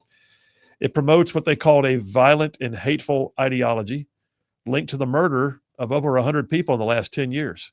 In other words, how many times has somebody chatted on there what they were fantasizing about, what they wanted to do, and then somebody went and did it, while the others cheered it on and then talked about him later as if he was a hero because of what he did. Some of them produced pictures of it and posted online, and it just stays out there. And they're doing this over and over again. In 2021, one gunman killed 5 people in the suburb of Devon. He was an alleged perpetrator, a guy named Jake Davison. He was an incel who was on this particular website talking about it. Elliot Roger, another guy in Vista, California, murdered 6 people, injured 14 before he killed himself. He was an incel on this website. The study says, and here's an interesting piece. This is why I bring it up. It's not just the fact that they're doing it. It's not a lone wolf thing. I don't think this guy in Minneapolis was a lone wolf. I think he's the one who acted out what his community said, let's go do. This study says they are not socially isolated. They're embedded in a community of what they call fellow travelers. There's a well-developed, constantly negotiated, constantly discussed ideology that underpins their belief system and underpins their actions. In other words, they are basically festering together. I keep using that word, but there it is. I can't find a better word. In one particular case, it points out a chat between members who called themselves teenagers. One user claimed to be 15, said that he wanted help from the other members of the incel community on his chat room to figure out how to do what he called going ER, which was a code word apparently for getting violent. He'd been caught carrying a knife in his bag to school. So other users were offering him advice on how to avoid surveillance, congratulating him on his decision to stop taking his antipsychotic medication. I've got one more article here that actually names names. And so I'm not going to name the names, but it names names of the various websites. But let me give you an idea of what we got. This one particular article I pulled has the top 10 dark web and deep web forums of 2025. This article came out last month. And it says that in order to understand it, you have to realize that these are not accessed by traditional search engines. These are people who hide what they do from non-members. If you're having to hide it that much, then it's already wrong and you know it, but you want to keep doing it. And you have to access it through paywalls, firewalls, login credentials. You have to do it in a way that the deep web is only accessible through backdoor means. And then, they keep talking about once you start diving in, then there's different websites. They name one website. It's the longest running forum in the dark web. I won't name its name. It rebranded itself in 2018 after its administrators were arrested. It's primarily focused on hacking and corporate access and data leaks. There's that one. Had another one. It's one of the most notorious dark web forums, it said. It's 10 years old. It's been a major gathering point for cyber criminals for 10 years. It specializes in illegal activities like leaked data and hacking and fraudulent activity. Another one. It's been around since 2022. Specializes in how to share information on data breaches and sharing stolen information. Another one. A dark web forum that exists today since 2018. And this is where you figure out how to do illegal drug sales and where you go to find it and all the other illicit activities that go right along with it. You got another one that it names, one of the top 10. This is ridiculous. That helps you to get around secure communications and how to hack into people's phones and do things you want to do to their personal data. You got another one where people sit and share ideas on how to gain access to sensitive information. You got another one where they hack. You got another one where they break into data. You got another one where they sit and trade pedophilia. You got another one every day, it seems like. Now listen, what am I saying about all this? What I'm saying is, first of all, be aware. I think it's super important, folks. One of the things, I say it all to say, if your kids have a computer in their room, this modern age, they're gonna have a tablet, they're gonna have a phone, they're gonna have a computer, and I get it. But if they are your kids and they have trouble, it is okay for you to check their computer and see what's on it. It's okay for you to do a little research and figure out why they're in that chat room. It's okay for you to ask who they're talking to on their phone today. It's okay for you to do that, and you should. Likewise, I will just say this. That kid who did the shooting, he was 23 years old, but he was living in mommy's basement. So Mommy still had a play in his life, right? Mommy should have been asking questions. But if they're a young adult, if they're an old adult, and you see behaviors and you see them hunkering down over that computer in the dark of night all the time, be the friend, be the family member, ask the question. And then here's the other thing. If you know you have a problem with it, if online pornography and chat rooms and things are just ruining your life and you know they are, then let me just encourage you. Find an accountability partner. Find somebody who will say, did you look at it? If you did, I'm coming to turn off your computer. Did you look at it? Did you use the filter we talked about? Have you set yourself up to where you can't see it? Did you delete that? Ask the questions of each other, because that accountability, you can't replace it. If you don't have somebody in your life like that who will ask those questions, then you're at greater risk for falling into line with some of the dark side of the web. All right, that felt like a very dark, heavy topic, but I felt like it was the kind of thing we had to talk about, because that's where this guy in Minneapolis, I think, got a lot of what drove him to the point that he started doing the criminal activity overtly, not just fantasizing anymore, but acting on it, because they sit there and they encourage each other until somebody finally does it, and then they laud them as heroes, and they wait for the next one. Oh, God, I'm going to take a shower. Let's take a break right now, JP. Take me to the break. Phil Williams, Rightside Radio. Let's come back, take some text messages, and clean up some stuff. In the meantime, I'm going to go wash off. We'll be right back. Our guys were the ones that came up with the idea. When I went through flight school, we actually flew with what are called full-face goggles, meaning they have a frame around them where you cannot see anything other than what you see through the tubes. And we did flights during the daytime with filters on the ends of the tubes where the instructor can see, but you can't, because obviously that's the safest way to learn how to fly night vision goggles. But it's really difficult for the person actually flying under those conditions. I think I was actually the last class to ever fly full face goggles and do day filters. I'm not sure, but we made a transition right around that time. But it was guys at the unit who said, this is stupid. Cut the frame off, right? Because they're originally made for ground use, not air use. Yeah. So they cut the frame off and they made them flip up, and you know, there's been evolution after evolution. They got the big cushion pad around. Yeah, and they're like the full like face big. ones. Yeah. They didn't last very long, but that's where it started. You know, until somebody said, no, we need to change this. And then they came up with ideas like finger lights and lip lights and infrared lasers and infrared tracers and all these things that you can see with night vision goggles that you can't see with the unaided eye. All were, you know, basically came from that early So how much of that stage. training is done by simulators now? Do they do that? A lot, simulation? a lot. Yeah. Simulators are really good. It was actually part of what I did after, At you know, Pinnacle? I transitioned out, was working that field. And it's a tremendous cost saver and safety. You know, I mean, you can do things in a simulator that are sometimes impossible to do in the aircraft, but certainly safer to do in a simulator. And you can do it cost effectively, because a lot of what's going on in the aircraft today that are advanced is mission management. It's not so much moving the sticks around, it's pushing buttons and understanding how to use the integrated avionics. And you don't need to learn how to do that in a, you know, aircraft that costs whatever, you know, $10,000 an hour to fly. Now, I'm not saying you don't need stick time.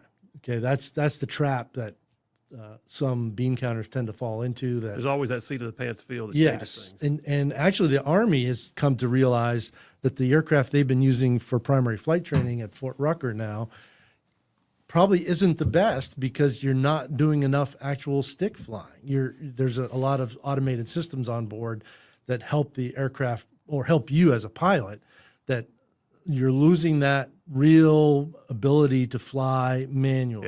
Yeah. And they just did a pilot program where they're going to probably change how flight school is done, because there's been a realization that we got people that don't know how to fly a helicopter. I mean, they can mission manage all day long, but if they have to actually fly a bird, they're not as good as we used to be, unfortunately. So let me ask you this: what now? The 160th, y'all are balls out a lot. So when you're flying, some of the stuff you're doing are not the things you would do or even be allowed to do in a conventional unit. But then you're also, like you said, you were back in the days when things were being pioneered. And I swear, I think it was you told me one time about strapping strapping a Gatling gun or something to the front of one of the birds just to try it out to see if it would work, and it didn't work very well. Well, Am I right in remembering that? Yeah, I was part of the group that created the Armed Black Hawk. Okay. And it's still the only place that it's used is at the 160. All right.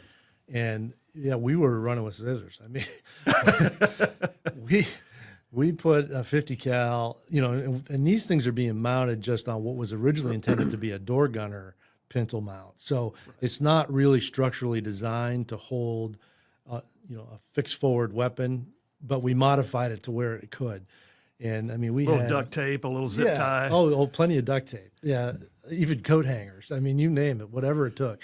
But it was an amazing time to be there because you could go from sitting in the team room saying, "Man, it would be cool if we could do this," to convincing the leadership that there's some risk here, but we think we can mitigate it. Let's go try it. To then, that worked, writing a requirement and actually getting it turned into something that is fielded, and then go shoot it in combat. I mean, there's probably nowhere else in the world you could say that. And I mean, I experienced that on more than one occasion. So what was the craziest thing you can remember y'all did and thought, man, we're never to do that again? The one that you sit around at 160th reunions going, remember that time? Yeah. Well, one of the most amazing stories, and I've told it many times. I like to joke that I shot myself down 5 times. And the most dramatic one, and none of it my fault, but the most dramatic one. So back to this pintle mount with a minigun on it. So a minigun is a 7.62 Gatling gun, right. 6-barrel. It'll shoot 6,000 rounds a minute at high rate. Okay, that is incredible. When people see video, like if you go online, you Google minigun night firing.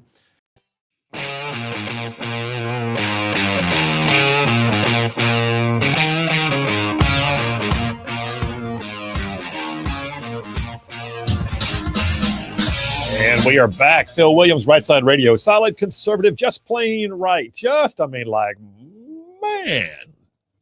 saving the world one soundbite at a time. Y'all are some texting machines today. I got to catch up here. So coming up after the next break, by the way, don't forget we're going to have JP on sports. We'll step away from the news, the commentary on culture and all that, and just get it from a sports perspective. So yeah, JP on sports coming up after the next break. Adam from Athens texted in. He says, hey, Phil, you missed the protest at the Republican women's event with Dale Strong last night. No, I didn't. But I wasn't there for it. How about that? Yeah, I heard about that. And there was another one for Barry Moore. I mean, listen, having been an elected official before myself, I can just tell you, what a waste of air. I get it how you want to scream and protest. It does nothing. In fact, here's what happens. At some point, either A, you look silly, or B, the elected official decides it's not worth coming back out to see their actual constituents anymore because you have stolen the ability for them to have a chance to communicate. It's just amazing to me. Yeah, these anyway. Okay, Navy Phil from Athens says Minnesota has red flag laws. How did they miss this? Obviously, it didn't work. It was noted that the hated AR-15 represents 4% of the firearms owned by Americans are used in less than 1% of the murders. Yeah, I know. They don't understand the AR-15 either. They don't understand assault rifles. They don't understand that if you lower the amount of bullets in the magazine, that you can still change out the magazine and keep going. I mean, let's be honest. Anybody who's got a modicum of training, I can use a 30-round magazine or a 20-round magazine. I'll just carry more magazines if I have to. And you know how fast I can switch them out? Pretty freaking fast. So, yeah, there's that. David from Huntsville says, J.B. Pritzker, Governor Pritzker says, unlike Trump, I keep my promises. He said, I'm not sure what broken promises Pritzker's talking about on Trump. I'm not either. Pritzker's full of hot air. Joe in Tennessee says the only action from Biden was that the auto pen did his job, and his only action was to eat ice cream and stagger to a podium and bleat stupid stuff. Trump has done more in 7 months than Slowy Joey did in 4 years. Well, Joe, don't beat around the bush. Tell us how you feel. Thank you very much. Roger from Ardmore says, in the Democrat minds, if a man identifies as a dog, he needs mental help. If a man identifies as a woman, he's fine, and we all should accept it. The difference is the dog can't vote. Yeah, I got news. I think Democrats really like the furries too, just saying. So, yeah. Jason from Huntsville says, I can't tell you how many subreddits I've been banned from, lifetime bans, just because I expressed a rational thought or asked a rational question. Yeah, he's mentioning that Reddit's another one that's pretty mainstream, but also this stuff goes on in the corners of that as well. Yeah. And can I say something too Yeah, about go the? ahead. It's I mentioned it yesterday. Like it's important, I think, not to make this an ideological battle. It's not a Republican versus Democrat thing. This is It's a mental illness. this is a spiritual mental illness is spiritual. Yeah. good versus evil, demonic. Like this guy was not a Democrat or Republican. You know, I've seen some people latching on the kill Trump thing on his gun. I mean, there's a lot of other schizophrenic messages on there that he was just filled with hate, and it wasn't like a targeted ideological. This was a kid who, I don't know what his background growing up was, caused him to go along off the beaten path and, you know, get into some dark areas. And it was a demonic, you know, evil came through him. And I think it's a degrading of society as a whole. You know, we're not going to church as much as a whole. You know, you're not friends with your neighbors, kind of like it used to be growing up. The structure of society is degrading as a whole, where these people who feel alienated go, and Satan latches his way through these people. So I think it is important, like you said, not to make this a Republican Democrat thing. It's not a gun control issue. I mean, it is. They're making it one, but the real deep root of the issue is it's a spiritual battle going on. I think it's important to tackle it that way. Good stuff. So I thought that was important. It's like I don't want it to become just a Republican versus Democrat thing, because I think that's missing the mark on what it really is. I agree with that. I agree with that totally. Yeah, absolutely. Kevin from Huntsville said Sodom and Gomorrah. There you go. Jack from Ardmore says, "Hey Phil, did you hear that Dale?" Oh no, I did not. Okay, he's saying, okay, Dale said nice things about me this morning. Hey, I guess he can do that or not. Wow. Yeah, I mean, just so y'all know, Dale and I are friends. Yeah. I mean, I consider him a friend, absolutely. Connor from Huntsville says, "Hey Phil, Connor in Huntsville. I go to church with a young lady who used to work for one of the federal agencies that investigates the dark web. She said the information she saw was so vile and so detestable that she's had to leave. So she's doing something else now. The consequences and the fallout to the people who investigate this stuff is devastating. You have nervous breakdowns and divorces. The impact on families is devastating. We all know this evil has existed since the beginning of time, but the internet has allowed it to metastasize to a degree that's sickening." You know, Connor, that is such a great point. I know somebody who had to do collating of intel analysis on some of the things that cartels were doing, and the images they had to review constantly would leave a mark. I've also talked to DAs and prosecutors who said that as much as they love their jobs, that stopping, pedophiles and stopping child traffickers is a huge piece of why they signed up for it. But then they still have to review the evidence to go to court with, and that the review of the evidence would often leave them sleepless at night because of what they had to see in order to prosecute the crime. It's a hard thing, man. Real hard. Jeff from Indiana says, "Hey, Phil, whenever you said that mentally ill people couldn't make good decisions, I couldn't help but think that you just described radical liberalism. I do indeed think it's a mental illness, because if you check the boxes for what makes up a mental illness, I'm sure there'd be a lot of check marks in that group." Yeah, I hear you, man. All right, listen, we got more. And Stephen from Athens, by the way, says JP's comments were spot on. Good on you, young man. Roll Tide, beat FSU. Thank you, and roll tide. We're coming back. We're changing gears, man. It's JP on Sports. Y'all stay tuned. We'll be right back. Keep in mind, all those traces you're seeing, that's every 14th round. Okay, every 15th round. It's 14-1 tracer mix usually. So even though it's a steady stream of tracers, there's 14 more rounds in between each one of those you're not seeing. That's how many rounds are going downrange. So we got one on each side. And the way that we fixed forward mounted them is we put this, we called it a diaper pin. It was a pin that went through the pivot, which, because, if it's a door gunner, they're going to want to be able to pivot it, right? Right. We have to fix that. So we put a brace to hold it vertically, and then we put this pin through the shaft it's rotating on to hold it horizontally. And then it's a diaper pin because it goes around and it has a hook on the end that connects on the end. Okay. Right? All right. Which sounds like that should be sufficient. Well, it is until it isn't. And I'm flying with Donovan Briley, who's a really good friend of mine, lost in Somalia, actually. First aircraft shot down. We're flying. He's in the right seat. I'm in the left. Night vision goggles. We're going in a range at Fort Knox. Live fire. no dry run. We got approval to usually have to make a dry pass to make sure there's nobody out there, but we got approval to go in hot. So we roll in, I'm flying, I pull the trigger, and the tracers are crossing in front of the nose.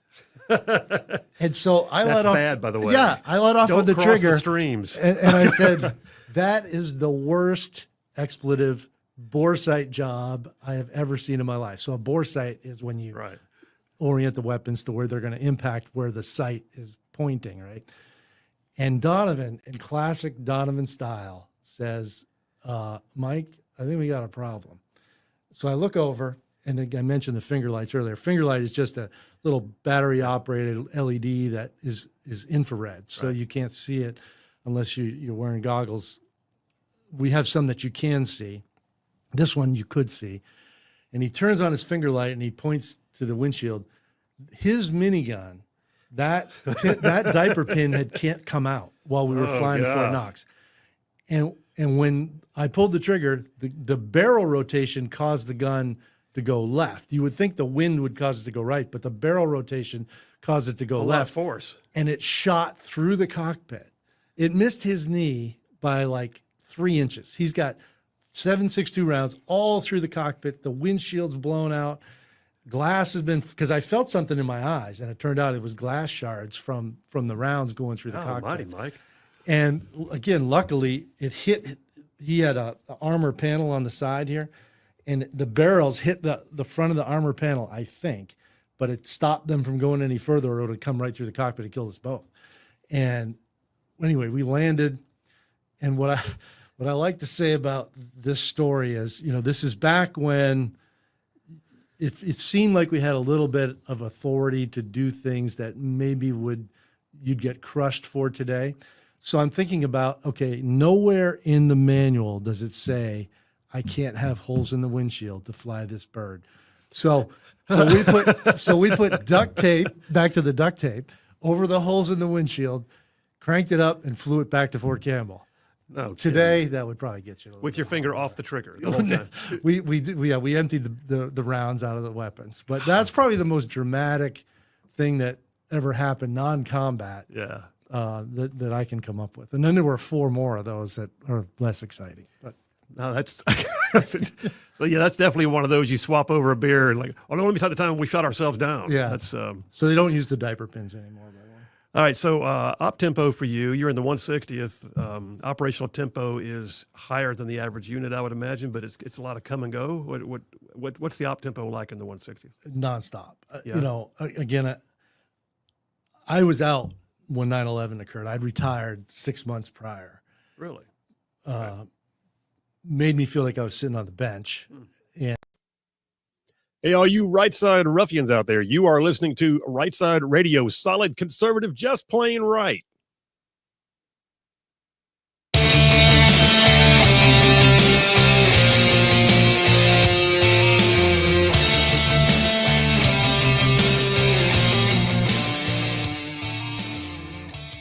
And we are back. Phil Williams, Rightside Radio, solid conservative and just plain right. Covering down on some major ground across the southeast U.S. of A. Y'all talk about this show, this one. Woo! Goes from like Huntsville back over to Chattanooga. I'm talking about from Tuscaloosa back over to Gadsden. All the way down to that loveliest little village on the plains we call Auburn. Straight across the line from there to Fort Benning, and then big old patches of North Georgia, Mississippi all thrown in just for good measure.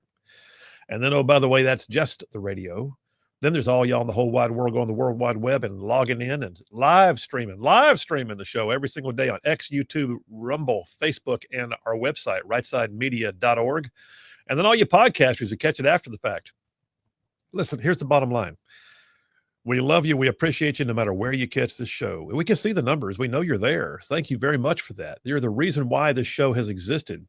And it really makes my day to come in here and be a part of the Ruffian family for a few hours with you every day. All right, there's that. Let's go ahead and jump on into segment number 2. This is Friday afternoon. This is a time when halfway through hour number 2, we set aside the usual politics and culture talk. We jump on into a round of JP on Sports. My man JP is indeed a guru on all things sports, on all sports, really. And, oh, by the way, he's got the best sound effect of all for his segment, courtesy of Sorority Girls at Auburn. Hit it, man. Yeah, he smiles every time he plays that. What can I say? What can I say? So JP on Sports has two segments. We have the first one called the 3 and Out, top 3 stories as he sees it. We come back from the next one is the 2-minute warning. I got a timer and a buzzer. Take it away, man. It is that time once again. It's week 1 of college football. Whoop, whoop. We had week 0 last week, which kind of teased us, but this is the main week 1. This is the real week 1. We got some big games this weekend. Well, first starting tonight, Auburn versus Baylor is tonight. But then we got tomorrow, Alabama at FSU, Florida State, LSU at Clemson, and then one of the biggest week 1 opener games I can think of, Texas versus Ohio State, which is number 1 versus number 3, out of conference game as well. You don't see those very often. So this is the big weekend of college football to kick off the season. There was a big story though earlier this week. So apparently, YouTube TV, which is becoming, it's eventually going to outpace cable, which it may be at that point already. But they announced earlier this week that there may be a little hiccup this weekend because apparently YouTube TV or Google and Fox was not able to reach an agreement. And that games may be blacked out on YouTube TV that would be on Fox for college football this upcoming weekend if they couldn't reach a deal by Wednesday. Wow. To which all of the college football fans in unison said, but I can say Google said Wednesday that they have reached a short-term agreement in the meantime to avert this crisis, which it would have been a big crisis, and that they're going to be maintaining these football games on YouTube TV in the meantime until they reach a longer-term deal. But so that's the hallelujah sound effect there. It's got to be. That is. There it is. That is the hallelujah sound effect. But yeah, crisis averted, thank God. But hopefully they can come to YouTube TV. I don't know what it is with them. They still can't play any Braves games on YouTube TV because Bally Sports and them, they can't reach an agreement. So they seem to be a hard negotiating partner. But alas, in the meantime, like I said, hallelujah, crisis averted. We can watch these great games. And Auburn Baylor tonight wouldn't have been able to be watched on YouTube TV. But yeah, I'm very excited about this week 1 games. I will say, I think the Alabama FSU game is a lot of scary things if you're an Alabama fan in this game. I will say Alabama's going into this game dinged up. Jam Miller will not be playing in this game. He won't be back until Georgia, they expect. It was also announced this week that Tim Keenan, a returner on the defensive side, defensive tackle, which you could make the case is one of the best players on this team, is having tightrope surgery on his ankle. He won't be back until Georgia at least. And then Jaden Roberts, right tackle, he will be playing from concussion protocol, but he probably won't be starting. But I don't know. You add the injuries up on the fact that Alabama's playing at FSU, rain game, and Gus Malzahn, who is the OC for Florida State, which we've seen what he's done to Alabama defenses in the past. Going up against a dual threat quarterback, it's going to be scary down in Tallahassee, I must say. So we'll see. Where's your Auburn Baylor predictions? Auburn's going to win against Baylor tonight. Come on. Y'all should. Maybe I should have asked. It really shouldn't be. It really shouldn't be. Auburn's got by far the better roster. They are going into Baylor, but like I said, I'm interested to see how Jackson Arnold plays to start the season, but roster versus roster, Auburn's by far got the better team, so they should win handedly, but we'll see. I'm not going to take too much of your time here, but it's funny to me that both Auburn and Alabama had away games for their first games. Yeah, it's interesting. I think they're supposed to be home and home. I think FSU should be coming to Alabama next year to start. But yeah, it's no cupcakes to start in the SEC. Texas going to Ohio State too, defending national champs. It's not easy. All right. The SEC, they play hard. But you know what? And we should. Yeah. If we're going to stay, we're the best. We got to be the best. Right? Exactly. Yeah. All right. That's 1. What's 2? So looks like the UFC at the White House, according to Dana White, is officially on because yesterday Dana White flew up to the White House and apparently met with Donald Trump and Ivanka Trump to talk logistics. And he went on Instagram Live on the private jet coming back to Vegas from DC. He went on there to announce other fights, but he said on there that apparently the UFC at the White House is a done deal. I guess the agreement has been signed, and 4th of July next year, there will apparently be a UFC event at the White House. There is the logistical issues. They're trying to have it on the front lawn, but apparently, according to Dana White, that the octagon weighs about 2 tons, and is way, way, way more than what the front lawn can handle in terms of weight capacity. Wow. So I don't know what their way around that is going to be. But I mean, apparently it's a done deal. They figured it out. So I'm very interested to see if this is actually going to come to fruition, because this is a logistical nightmare, in my opinion. I mean, he's known for looking for challenges like this. He just put on a fight at the Sphere, which costed tons of money and seemed impossible logistically, but he pulled that off. So this seems like something that Dana has his mindset to pull off, but it also is another interesting conversation. I think we've had this conversation before on air about is this a good thing? Is this making the White House into like this the theater of the absurd almost theatrical show? Which, I mean, Donald Trump is the president. I mean, he's known for, having theatrics like this, and it's the people's house. It is the people's house, but it is sort of a, do we want the White House to become this sort of thing, of like theatrical events of, some may see it like human cockfighting on the front lawn of the White House. Human cockfighting. So I don't know. I'm just interested to see, like I said, how they pull this off and who they're going to allow to go there. It's going to be like a very limited crowd for sure to go to the White House to watch a UFC event, but like I said, apparently Donald Trump and Dana White worked it out, and it's gonna happen. So we'll see. Oh wow, that's crazy. But okay, All right, let's figure it out. What's number 3? All right, so we had a big announcement in the FBI, or excuse me, the NFL. It's on FBI notification right when I said that. It's the FBI from the NFL. Micah Parsons has been traded to the Green Bay Packers from the Cowboys, and this is a big story. Okay, well, first of all, Jerry Jones is the most popular NFL owner in the NFL. But he's also very controversial because some people are wondering if it's time for him to let go of his control of the Cowboys, because he tends to screw things up like this from time to time. But apparently, there was a beef between Micah and Jerry Jones. Jerry Jones had made some comments that, Micah, he didn't want to play very much, and he would let injuries, take over. He wasn't very tough. And, Micah kind of shot back. And apparently behind the scenes, there were contract negotiations that were turning sour. And then Micah Parsons came out and himself requested a trade on Twitter from the Cowboys, which was big news. Wow. There was a lot of people who thought, yeah, well, the Cowboys, there's no need to trade him. They got him under contract. That's probably not going to happen. But alas, yesterday it was announced that Micah Parsons was traded to the Cowboys, or excuse me, the Packers, and was actually signed a new contract with the Packers for 4 years, $188 million. $188 million in 4 years. Yes. And I'm pulling up the exact trade details here. I mean, we're looking at $40-something million a year. Yeah. And the Cowboys received Kenny Clark in return and 2 first-round picks for Micah Parsons. So this is a big deal. But like I said, I think it's a bigger deal than just a trade. It is sort of, if you're a Cowboys fan, you got to feel a little bit of, Jerry, come on, man. Like, we got to make this. This Micah Parsons is the best pass rusher in the NFL, you could argue. And Jerry Jones traded him away because negotiations behind the scenes, they just couldn't come to a deal. It's like, you got to figure, like, this is your guy. Micah Parsons and Dak Prescott, those are the 2 Cowboys superstars. You got to find a way to keep them. And if it's just for simply, contract negotiations and Jerry Jones's ego is not letting him, talk to Micah or whatever, or maybe vice versa, or a little bit of both from both sides. So come on, man.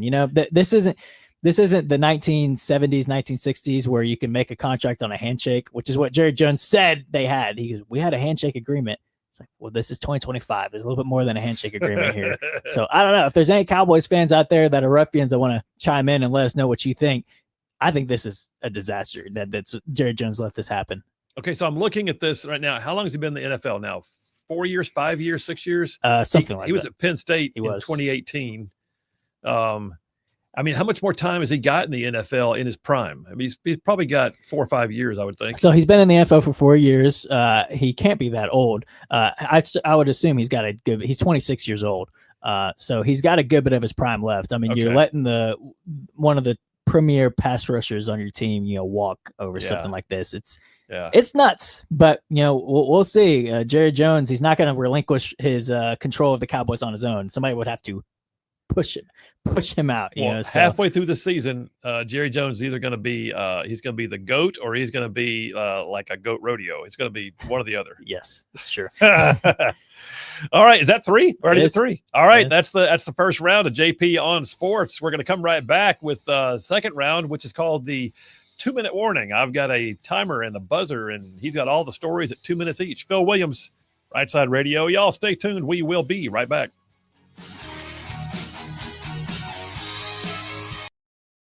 considered what I could do to get back in, but with my injuries from Somalia, I couldn't fly operationally anymore. But the reason I bring that up is just to put this in perspective. The rotation for our guys during the War on Terror was 90 days on, 90 days off. So you're in theater 90 days, either Iraq or Afghanistan, you're back for 90, then back in. There are guys who did 30 rotations, 30 in combat. And when I say combat, I mean combat. Yeah. You know, they're hitting multiple targets every night. And there's just no op tempo that's more demanding than that I know of. That's every one of the airframes. Yes. Chinooks, Blackhawks. Yeah, the Warbirds, whole Chinooks were the stars of Afghanistan, actually, because Some of amazing the stuff, of the yeah. elevation, Yeah. you know, which was a real struggle for the Little Birds and even the Blackhawks. But Iraq was pretty much more a Blackhawk Little Bird show. Yeah. With certainly a lot of Chinook missions as well, but yeah, all the platforms. Yeah, I was in my tour in Afghanistan was the beginning of the war, riding horses and stuff. But we were in the northern parts, north of the Hindu Kush, and so both Bagram and Kandahar down south couldn't get to us by rotary wing because getting over the top of the Hindu Kush was too much for most of the airframes they flew. Yep. And the only couple of times something happened where somebody came in from the south, I think they were flying Chinooks. Yep. Makes sense. Yeah. Because it's a beast. I mean, it really is. You know, there's some. It's a freaking school bus with rotors on top. Yeah, we call it a dump truck, but yeah. I love it. Yeah, it's a great aircraft. But I've seen images of, I mean, some of those guys that fly in the Chinooks. It's amazing. They can balance on a dime. But they literally, one guy was with the ramp down in the back was hovering in the air, exiting troops onto a mud hut on the edge of a cliff. Yeah, there's a famous picture from Afghanistan. That's probably it. Yeah. The front wheels are off in space, like with hundreds of feet below. Yeah. So you had some major deployments. Operation Prime Chance, which a lot of folks don't realize is defending tankers that were flagged American and making sure they're safe. Our friends, the Iranians, who they're in the news again. they've you know, I don't even know what to say about them. It's just they've been a constant problem for 50 years. Yeah. And it's going to be interesting to see how this plays out because the Israelis are just to the point where they had to do something, and they did. Yeah, and I think most of the world is glad they did. At the same time, holding their breath that they did. Right. But Operation Just Cause, so you're back in Panama again, and you went in with the 160th on that too, right? Right. We did. I mean, we were there for 8 hours. So when the F-117 dropped the first bomb ever at Rio Hato, I was down there underneath watching it. It was pretty amazing. Flying over places you've been to in the past, right? Yeah. Some of the subsequent missions, there's where I used to live, you know, and we're putting SEAL Team 6 in on targets around the city trying to find, because Noriega was still on the run at the time. That our mission was to capture him. That was it. Yeah. And we called it the hunt for Elvis because there was always an Elvis sighting somewhere, you know, and usually it was bogus, but you know, if it met the intel criteria, we'd go. And so we were flying all over the place. And then Desert Storm also, also with 160th. Obviously, all your deployments there were 160th. But what was the mission in Desert Storm? Was it scud hunting or what? It was, yeah. So the scuds, you know, for those who don't recall, the concern was Saddam was launching scuds into Israel, right, which potentially would draw Israel into the fight, which would break up our coalition because our coalition had Arab countries along with Western countries as part of a unified force. But if the Israelis got involved, the concern was that would fall apart. So it was a huge issue to stop Saddam Hussein from firing scuds into Israel. So we were putting Delta Force on the ground in Western Iraq to try to find these launchers. And then we actually found some ourselves. And I was fortunate enough to put the first rounds on one. Did you really? I did, yeah. With an armed Blackhawk? With an armed Blackhawk. No kidding. Yeah. Take it out? So in the end, they think it was a decoy. But there's a photo of it in this. I don't know if you've ever seen these books. Like there's an Army one, a Navy one, Air Force. There's a SOCOM book. They're big format, like coffee table books. Yeah. In that book for SOCOM, there's a picture of my FLIR. If you look at that picture, I don't care who you are, you're not going to think that's a decoy. I mean, so FLIR is forward-looking infrared. For those who don't know what that acronym is, it's heat sensitive. Basically, you can see heat on the wheels. I mean, it looks real. I mean, this thing absolutely looks real. And then you can see the minigun rounds.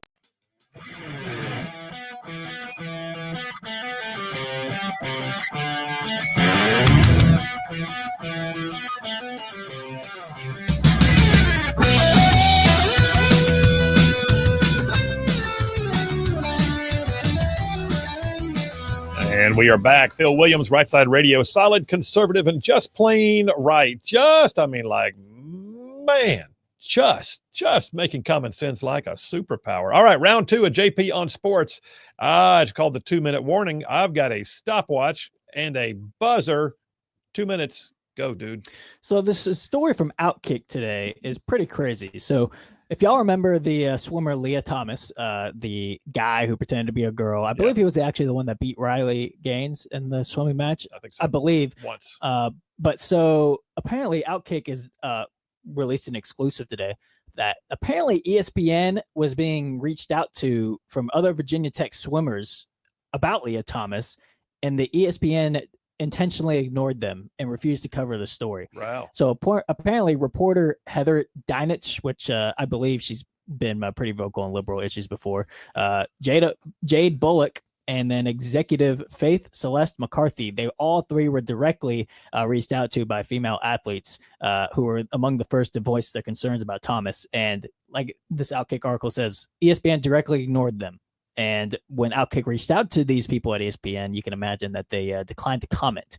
But this is another example of just ESPN, being extremely woke, but they're in a position where it's one thing not to cover the story, like if you see it happening and you're ignoring it. It's another thing when girls who are reaching out to you because you have a platform, ESPN is the sports platform that can amplify this problem and hopefully get some help, and they're directly ignoring you. That is shameful, in my opinion, because like I said, it's more than just, people say Riley Gaines was jealous that she got fifth in that race, and now she's just trying to get attention to herself and, grifting off of the fact that she was a bad swimmer or something. Like these are girls who are in locker rooms with Leah Thomas or whatever his guy name was, and are in vulnerable situations with him. So this is a cry for help, and ESPN intentionally ignored it. So like I said, extremely shameful, and just another example, unfortunately, ESPN using his platform to be woke instead of common sense. And there's a time. It's a perfect time. All right, let me reset the clock. That was amazing. Go. Mark Teixeira, who is a very popular former baseball player. He had a stint with the Braves, but is mainly known for his time with the Yankees. He had announced that he's running for Congress in Texas. He said, as a lifelong conservative who loves this country, I'm running for Congress to fight for the principles that make Texas and America great. So this is a big news. I don't know what his competition will be like in the field there in Texas. But it's cool when you see former athletes like this that you enjoyed watching come out. I mean, it's even more enjoyable when they're a conservative and they come out and run for Congress. But he's in a position he doesn't need to do this. He's got plenty of money. He can just chill out in Texas and not throw his hat in politics at all. But we've seen it with Herschel Walker, and unfortunately he did not win. But these are guys that they're comfortable. They live comfortable lives, and they're choosing to throw their hat in the ring and to open themselves up to the world of politics, which is not fun, to try to help, their community. So I think this is awesome, and I'm rooting for Mark Teixeira. Like I said, I don't know what his field is like, how far he'll make it down the road, but I like to see more of this. If athletes, past their careers, instead of just, being comfortable, they're actively, involved in politics and trying to make their community even better. So I think this is great. This is good news. Right here in Alabama, we had, and he got out around the same time I did, Rich Wingo. Rich Wingo was a All-American at Alabama, and then he played for the Green Bay Packers. He lives in Tuscaloosa now, but he was a state representative same time I was. Just a great guy, one of the most conservative members of the state house, Rich Wingo. And I love seeing people who could set aside, who set aside their opportunity for comfort and realize they've been given a platform and they go do something good with it. And also Derek Dooley, the ex-Tennessee coach, is running for Senate in Tennessee as well. So that's another example. And hit the buzzer. There you go. All right. Reset the clock. 2 minutes. Go. Well, so we saw a big win. Tommy Fleetwood last weekend, who has not won a PGA Tour event in his career. He I think had the record for most runner-up finishes without a win in the PGA Tour at that time. So he had been trying to get the monkey off his back. Early on in the FedEx Cup playoffs, he lost in a playoff to Justin Rose, and that would have been his first win. But he got his first win, and it's for the FedEx Cup Championship. I think that's pretty good, and I think he's probably happy that that was his first one. So that was a big way to cap off the PGA Tour season. But now all eyes go to the Ryder Cup, which later in September, I think middle of September, we'll be seeing the U.S. and European teams go head to head once again. I love the Ryder Cup. It is so awesome because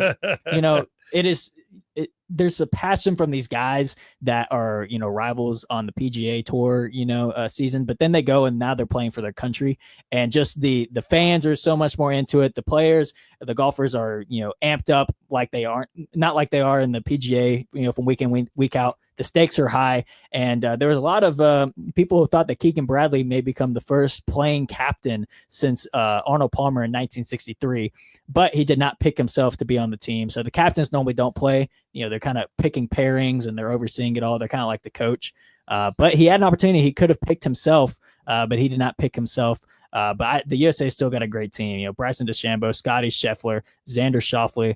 It's going to be a great team for USA, but they got to go up against guys like Rory McIlroy, John Rahm. So I'm very excited to watch it. Like I said, it's every 4 years, I believe, Ryder Cup. So it's going to be a fun watch for sure. It struck me a minute ago. You were genuinely excited when you started talking about it. It's awesome. It's so such a great obvious. thing to watch. It's the passionate of, playing for your country. It's awesome. Hit me the buzzer. There you go. All right. We got time for one more. How we doing? We got it. I believe we got Take some it. time. Well, like I said, Dana White yesterday, he had some big announcements. Announcing the UFC at the White House was officially on, but he also had some fight announcements of Madison Square Garden, which they go to Madison Square Garden every year in November, which is kind of funny. New York used to have them banned. They were like the last state to have the UFC banned, but now they go there every year. It's kind of like a smack in the face of the people who banned them for all that time. But it's always a great card, a big card. Islam Makhachev will be moving up to 170 to fight for the belt against Jack Della Maddalena. Fun name, what? Jack Della Maddalena, Australian fighter. You just made that up. I did not. Australian fighter, so he can take his time away from fighting the kangaroos and actually fighting in the other against Islam Makhachev. Kangaroos. But yeah, it's a great, exciting card there. There may be some other huge fight announcements coming on later this year that we're waiting for Dana White from. But yeah, it's great cards announced. And then on top of the UFC, we got a call in from Tom with all the kids talking about he's not a big fan of the UFC or the commercialization of the White House, which I think is a very interesting conversation. Maybe a conversation we're having more and more as we get closer to it. But nonetheless, it will be a fun watch at the White House, I will say. Absolutely. All right. Well, listen, do we have time for overtime or That's it. Music's about to play. Music's about to play. Good job, JP on sports. I always get a kick out of just the fact that, you'll bring up things about sports that I've never heard of before. But then again, that's because you're JP on sports. Because sorority girls know who you are. I guess so, yeah. Hey, coming up next, we got a surprise guest. State Senator Chris Elliott's going to call in. Y'all stay tuned. We will be right back.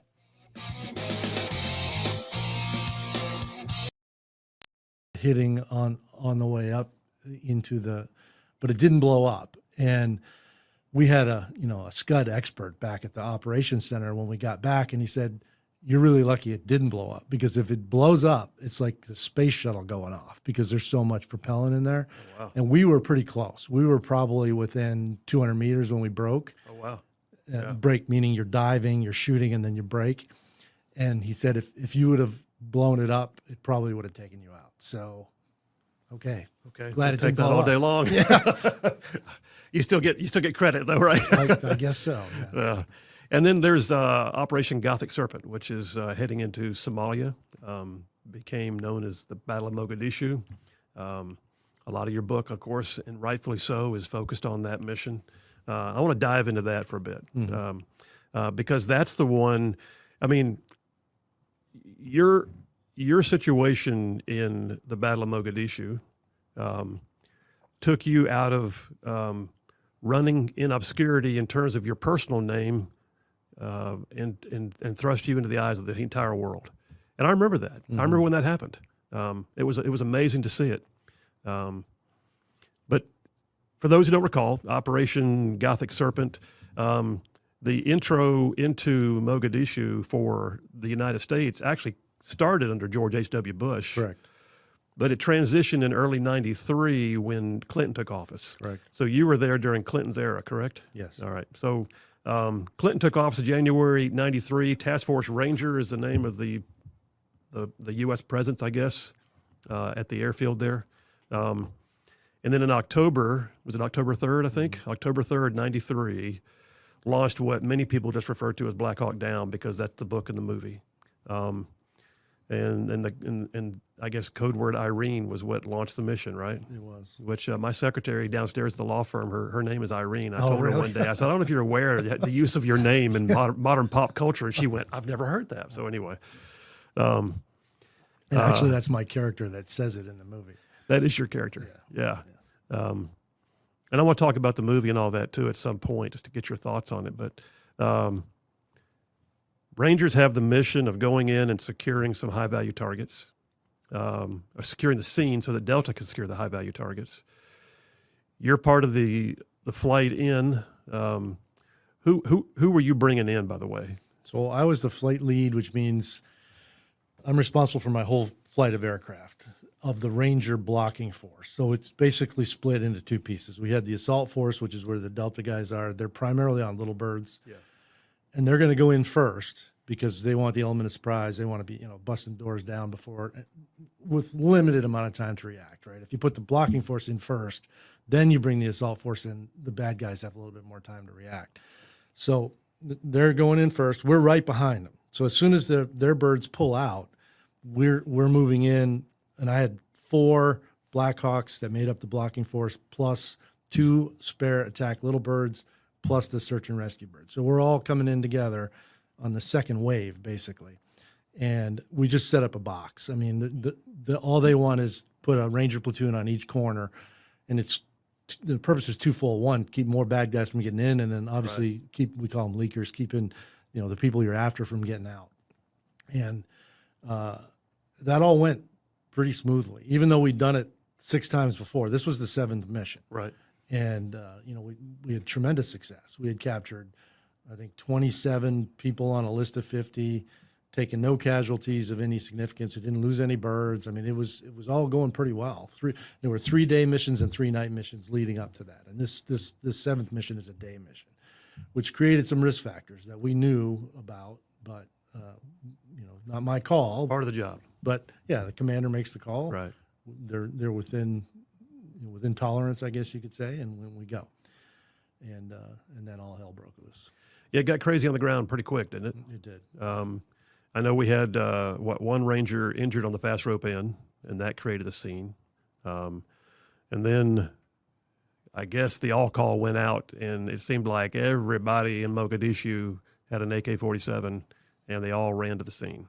And that was their strategy, which we found out later. They actually had set up a system where once they knew where we were hitting the target, and again, they learned this over time, right? When I talk about this, I try to compare it to sports, right? If you keep running the same play, the defense is going to adapt to that play, right? They understand, okay, this formation means this is what they're going to do, so here's how we counter that. It works the same way in the military. And so having done it 6 times, they obviously understood, okay, the helicopters all go to a target. That's where, they're going to put people on the ground. They're going to try to apprehend folks. If we can pin them in there, then, we might have some chance of Plus, they were blocking roads, so the Right. ground convoy was Absolutely. having trouble. Yep. So we found out after that was their strategy. Once they knew where the target was, they were all going to close on it, and it worked pretty well, actually. Well, the Blackhawks stayed on station. In fact, one thing I've never known is what was the purpose of y'all? If there's going to be a ground convoy for the exfil, what was the purpose of y'all remaining on station like you did? So we kept 2 attack little birds and 2 Blackhawks over the target for fire support. So Okay. the little birds, they've got miniguns and rockets, Right. and they're going to be slightly further out in terms of their restricted fire areas. Where the Blackhawks were being used, and honestly, hindsight being 2020, it wasn't a great way to do this, and it's not being done anymore, at least not in urban environments. They were being used for both the miniguns, which I don't think they used the miniguns a lot, but they had snipers on board. So it's a great stable platform for the shooter, but it's a 50-something foot long target for people on the ground that have weapons. And you can't fly fast, because if you're flying fast, your shooter can't hit anything. So the speed is less than what you would fly if you were, just trying to avoid fire. We're probably flying 50 knots, right? Which may seem fast to someone on the ground, but that's really slow for an aircraft. And it makes the aircraft much more vulnerable to ground fire. And how far above ground were you? Very low. I mean, Okay. the Blackhawks had to stay 150 feet and below. Okay. And the Little Birds, I think, were 300 feet and above, which worked out great. I mean, we'd done it, at that point, probably 50 times counting rehearsals, and never had any close calls in terms of mid-airs. Were you just flying racetracks? Yeah. Okay. Yeah, we had, when I was in Baghdad in 2004, I can remember being on a coordinated search mission in Sadr City area, and they had changed all the TTPs because the racetracks got predictable, apparently, for ground fire, and so they were flying figure eights, and they were also altitude changes, and they just said, solid, conservative, and just plain right. Welcome to hour number 3 on a Friday. A Friday, by the way, leading into a 3-day weekend for many of you. So yeah, it is Friday afternoon, and listen, I've got a segment here I do periodically. You know the deal. I look around in the resourcing of the show, and I find myself realizing how many stories are important for us to consider that are right here in our backyard, right in and around and amongst us. Because what happens in D.C. is always not near as important as what happens in your own backyard, what happens in your own state capital. And so that's when every once in a while, I like to say we have to cook up a batch of home fries. Yeah, cook them up. Cook up some home fries. So I got a story here, and I'm about to bring on a guest, and our phone dropped like twice, so I hope it's going to stay on. But the Alabama High School Athletic Association, my God, the AHSAA, the Alabama High School Athletic Association, is, in my opinion, they're like the sports mafia in Alabama. They seem to do more to prevent kids from having opportunities to play and be a part of the sports process, at the prep level than anything else. It's almost as if they take joy in impediment. That being said, they just issued a ruling at the AHSAA that says that kids who are transferring from one school to another because of the new school choice law we have in Alabama called the Choose Act, they're going to have to sit out for a year, even though the law says, your parents have a right to transfer you. Suddenly the kid can't play sports for a year because mom and dad chose to do what the law says they can do. Somebody who has addressed this already, immediately, is State Senator Chris Elliott, who represents District 32 in the Alabama State Senate, hails from the Baldwin County region. He's the chairman of the County Municipal Government Committee and vice chair for State Governmental Affairs. And he ain't playing on this issue, and he's on the phone right now. State Senator Chris Elliott, how you doing? I am doing fine, a little agitated with our friends at the High School Athletic Association, but I think they are about to find out how the legislature feels about their opinion on this matter. So we got a little bit of fool around and find out going on right now, huh? I think that's exactly what's happening. For some reason or another, they have interpreted their own rules to really, somehow or another be above the law, and that's not going to work for the legislature. The Choose Act has specific language in it that says nothing in this act shall impact a student's eligibility to play. Nothing. Pretty absolute term. And I don't know what in the world they are thinking. No, I don't either. And I think they operate in a vacuum a lot of times. That's been my experience when I was in Montgomery, and I even had a client that was dealing with them as an attorney, and so I was helping. But you took a step today, and I've got a copy. I don't know if you have a copy in front of you, but I've got a copy. You actually requested an opinion from the Legislative Services Agency. For those who don't know, we have a lot of great folks in Montgomery who are behind the scenes that help us in the legislature to interpret the laws, to write the laws, to mesh the laws. And LSA is that organization, and they gave you a great opinion piece. You want to talk about it, or you want me to read any of it first? Yeah, I'll let you read it. I don't have it in front of me. I'm kind of pulled over on the side of the road, but I'll tell you, they were quick in sending that back to me in part, Phil, because I think I'm not the only one in the legislature that's pretty pretty fired up about this. And so, take it away. Yeah, Set it up for 'em. I let me thought it was pretty kind. well then let me tee you up on a couple. So one paragraph says the overarching purpose of the Choose Act, that's school choice, was to provide parents the opportunity to have more options to improve the education provided to their child. And then it talks about that includes sports.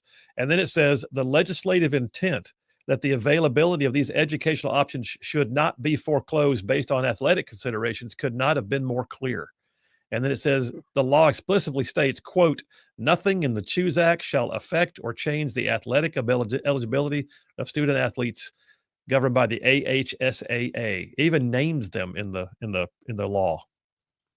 Yeah, and so that's pretty embarrassing for that governing body, right? I mean, it says, could not have been more clear. What are you missing here, guys? Is essentially what that memo is saying. And so I guess what I will say to athletic directors and superintendents around the entire state of Alabama is pay no attention to these guys on this topic. Just ignore them. They don't know what they're talking about. Hopefully they will sit down and see the error of their ways, based not only on my opinion or the cacophony of legislators who are pointing out the error of their ways, but maybe, from a nice memo, written by the Legislative Services Agency saying, guys, maybe you ought to go read the law before y'all start issuing edicts that are contrary to the statute passed by the legislature and signed into law by the governor. Yeah. Wow. I mean, that's everything rolled up right there. All right. Well, let me ask you this. Have you spoken to anybody at AHSAA since they issued this erroneous ruling? I have spoken to, we'll call their one of their government affairs. Yeah, liaisons, I know Will. Commonly known as a lobbyist, but I've spoken to them, and listen, they've got some great representation. I've been up, against them before on 7 or 8 different pieces of legislation, really trying to bring this body to heel. But I don't know how in the world they don't reverse their own decision here pretty quickly. That's the most expeditious way for them to handle this. Listen, it's not ever easy to say, hey, we were wrong. I've had to do it a number of times in my life, and it's not fun. But usually when you realize you're wrong, the best thing you can do is go ahead and admit it and do so quickly, so that you don't have, the Alabama legislature, the executive branch, and every member organization going, oh my gosh, guys, what are we doing here? We're bad wrong. Yeah. And I'll tell you what, if you want to put a target on your back and run the risk of the legislature just doing away with your charter, this is the way to do it. Well, and so you mentioned that these folks operate in a vacuum, and Yeah. sometimes I think they miss that, right? And so if you want the legislature all up in your business and the collateral damage that's likely to occur as a result of that, then go ahead and stick to your guns and see what happens. But I think, again, a much more expeditious, way to handle this is to say, listen, we probably missed the mark on this, and we're going to change it, and we're going to change it quick, because we don't want, Senator Elliott and a bunch of other, folks, crawling all around in our business.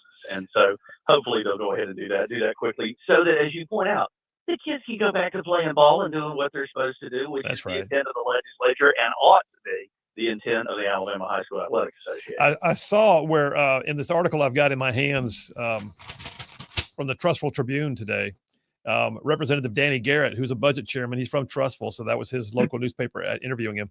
He says, quote, the ruling came as a surprise and would likely spark discussion in the upcoming legislative session. I thought that was a very muted response, but Chairman Garrett is a measured guy and a wonderful human being, and is much more polished than I am. I appreciate where he's coming from. I think he's saying the same thing I am, just in a nicer way. Yeah, I would say the same. Hey, so real quick before you go, the Choose Act has actually been very successful in terms of enrollment. And for those who don't recall, the Choose Act is Alabama's state-of-the-art, like better than anybody else's school choice that allows parents to have the say in where their kids go to school and receive the benefit of tax dollars paid for education to take their kids to a different school environment or even a homeschool environment. It's going pretty good, isn't it? It's going great. It's something that conservatives like you and I have fought for our entire lives, right? I mean, this is something I've been talking about in politics for decades, right? And it's finally in place. But here's the thing to watch out for. The educrats hate it, right? Yeah. And guess what? The Alabama High School Athletic Association is made up of a bunch of educrats who are trying to thwart this however they can. And at the end of the day, they seem willing to thumb their nose at the will of the legislature and the people that we represent in an attempt to try to, not do what the statute says. And they're not going to be successful with that. We're going to push back, and we're going to push back hard, and this will be changed. So again, superintendents and EDs, let your kids play ball. They're going to be fine. I agree. Well, listen, State Senator Chris Elliott, you're a champ for jumping on last minute with us. I appreciate you taking my text and making time for us. Thanks for your service in the legislature, and we'll have you on again sometime soon. You guys, thanks for having me. Y'all have a great holiday weekend. You too, buddy. Well, that was good, and yeah, I think that this memo, JP. I mean, this could have been a part of JP on Sports, really, but this memo right here is about the biggest smackdown I've ever seen. Because they just basically said, couldn't have been more clear. Here's the law. Yeah, and my mom is a high school coach, and she had mentioned this previously about how this is going to be an issue. I just wasn't aware they actually made it official. Like, you will have to sit out. That's ridiculous to me. And I played in the HSAA. I've seen them do stuff like this before to friends of mine, and they are the high school sports mafia, like you said. There you are. Well, not no mo. I think that they are about to either change their own regulation, like toot sweet, or they are going to wind up seeing themselves in court pretty quick. And that may be even defunded. Whoop, whoop. I wish. Take me to a break, JP. We'll take that break. We'll come back. I got more home fries we got to cook up. Phil Williams, Rightside Radio. Y'all stay tuned. We will be right back. Gone through all kinds of machinations to try and make sure the bad guys on the ground didn't have a predictable means of assessing, where the flight was going to be. Right. Now, my flight, because I'm not one of these 4 aircrafts over the target. I've already gone in and I put my guys on the ground, but I took my flight north of the city for exactly what you're talking about. And one of the guys criticized me. He said, "Hey, we need to stay closer to target so we can see what's going on." And I'm like, "No, we're a contingency force at this point. I'm going north of the city where there's no threat, because if we're just doing circles up there, why would I want to be right here in the middle of this fight and put our entire flight at risk?" And it was obviously the right decision to do what I decided to do. So I've got my flight and I'm north of the city. Now, north of the city is not a long distance. It's probably a mile. Right. And we're up there orbiting basically on standby. I mean, when you got assets like that, if you could keep them on hand as a ground force, keep them on hand, right? Because you never know when you might need some kind of helo support. And then I get called back in when the first Blackhawk gets shot down. Well, that's what I was going to say. So you were flying what, Super 6-4? Right. And Super 6-1, your friend Donovan, right? Right. So he's the first one to go down. And Cliff Walcott. Yeah, and Cliff Walcott. And then you were, I think you were directed in to replace him. Correct. Okay. Now, we didn't have a sniper on board. So we're going in simply to use our minigun down close to try to provide fire support for the guys on the ground. That's what our mission has now become, which that was not our mission prior to that. But again, you adapt and you do what needs to be done to try to help the force that you're supporting. And you've got a full crew? 4, yeah. 2 crew chiefs and 2 pilots. All right, so Super 6-1 is down. What do you remember about Super 6-1, hearing it over the air, and recognizing that one of them's already down? Yeah, I mean, I've always called myself an eternal optimist. It never in my wildest dreams would I have thought that Cliff and Donovan would be dead. I just assumed that, they took a round, they're going down, they're going to land the aircraft somewhere, we'll get them recovered, and we'll all go debrief this thing when this is over. But obviously now we've lost a bird, which is the first time that this happens for us. There had been another Black Hawk shot down by 10th Mountain Division previously with some fatalities, but it wasn't our unit. And it, I've always used the phrase "big sky, little bullet." You don't think it can necessarily happen to you until there's enough volume of fire where it's going to happen to you. And there's also a search and rescue bird shot down in the middle of all this that then heightens that even more, because now they've shot down 2 aircraft in about 5 minutes, and we're going into this fray. You know, this is getting real really fast. And I remember telling the crew chiefs, because I've got control of their guns from up front, so I've got an arming switch, and I armed the guns, and I said, okay, you're armed, but we got friendlies all over the ground down here, so we can't go in here and just blasting away. You know, when we see bad guys, we got to get situationally aware so we know where all of our forces are before you start launching 6,000 rounds a minute downrange. Yeah. And unfortunately, in an urban environment, I don't want to say it's impossible, but right on the rooftops, it's really difficult to sort all that out, because first of all, they're all taking cover. So, they're not standing out there waving at you. They're all taking cover. So trying to figure out where everybody was would have probably taken us a while. In the end, we only made it around 3 times when we got nailed by an RPG. So RPG to the tail rotor, right? Right. In the movie, and later I want to get your thoughts on the movie, like I said, but in the movie there's a scene where you took the RPG to the tail rotor, but initially you thought it was going to be okay until you started getting some play in the pedals and stuff like that. So what were your first thoughts, and how did that I mean? Well, I knew we were hit, and I always tell people, if you want to know what it feels like, drive too fast in a parking lot and hit a speed bump. That's what it felt like. It felt like a jolt to the airframe, because you don't see it. Usually what they were doing is they let us fly by, and then they emerge from the doorway and shoot. So you're probably not going to see the launch. The crew chief might see it, depending if they're looking in the right direction. And then the reason they hit both of us in the tail is they're not leading us enough. So that 50-knot magical speed was just ballistically perfect for them to shoot at I'm sure they were aiming for center mass. Which the crazy thing is, an RPG is not usually designed to take out aircraft. No, I mean, but if you fire enough of them, eventually, they say they fired 150 at us on that mission. Now, not just at me, but no kidding. on that mission. That's how many RPGs. I never heard fired. that. Wow. Yeah. I mean, they went all in. They thought, we want to bring down a helicopter.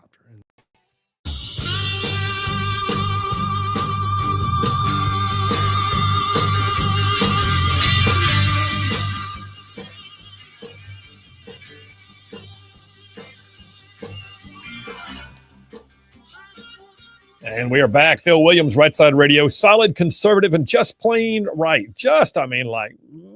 Man, saving the world one soundbite at a time. All right, I ain't going to waste time. I am going to the phones. You know why? Because he has called in like several times, and it was always at a time we couldn't bring him on. I'm glad to have on the line with us right now, Tom with all the kids from Huntsville. Hey, Tom with all the kids, how you doing? I am doing well. How are you doing, Phil? I'm good, sir. I'm good. Thank you very much. So I saw you texted a moment ago, too, that the Choose Act. I mean, so that's Tom with all the kids. Choose Act means a lot, I guess, huh? 7 kids using that Choose Act money. And one of them, a senior who is playing sports, who needs this playing time to get into college. And can you imagine them trying to cut that off for all those students? That's just ridiculous. It is ridiculous. And yeah, I mean, I think it's a clear indication that, like Senator Elliott said a minute ago, they're educrats. They don't think about the kids. They think about the bureaucracy. Absolutely. But yeah, so, and by the way, remind me again, we talked about it before. How many kids do you have? 17 total. 17. Good Lord. You are Tom with all the kids. All right. You've got 3 basketball teams with a reserve. Well, girls volleyball teams mostly. The girls outnumber us almost 3-1. So. That's awesome, man. Well, listen, you were calling something too about the White House. What was going on in your mind there?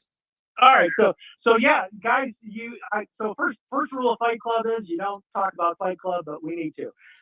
No, but you guys alluded to the concerns about quote unquote selling access to the White House, right? Yeah. And so I have nothing against UFC. I think it's a great sport. I think any sport that challenges people to make themselves physically fit, to get in there and actually take a punch and learn how to fight is a good thing. But at the same point in time, selling access to the White House. Now, look, Trump is doing this openly, honestly, and there's no personal gain for him. He is not making any money off of this. Any money is going to the country as a whole. So the reality here is you look back at all the years where they sold nights in the Lincoln bedroom and they sold access for this and that event. I mean, there's a lot of money that changed hands, and I'm not going to mention the party that did that, because probably both parties have done that in the past. But in this particular case, I think Trump is in the right. He's doing something for America that will benefit America. Well, that's cool. All right. Well, I appreciate that. That was pretty well rounded. The doing it for America. I think that's a great point. He's not necessarily commercializing the White House. He is showcasing the White House. That's important, but he's also not making a personal dime off of it. That's a key point. I'm glad you brought that up. Yep. All right. Tom, with all the kids. That's all. I just wanted to set the record straight there. But one last comment. Yeah. I saw the Somalia and the Black Hawk Down. I was at Fort Eustis reclassing from Huey's to Blackhawks in '93, and that incident was a key decision or a key part of my decision to go from the reserves to active duty. That's all. Outstanding. Thanks for your service again, too, Tom. Appreciate you, man. Yeah. He's talking about our interview that we did with Mike Durant on the Just Right podcast, which is just an amazing podcast. You got to go check it out. It was just a great discussion. Hey, by the way, I won't say his name because I think that would be inappropriate here. We got a text from somebody who says, with regards to that conversation we just had about the High School Athletic Association, says, I'm a varsity level high school coach.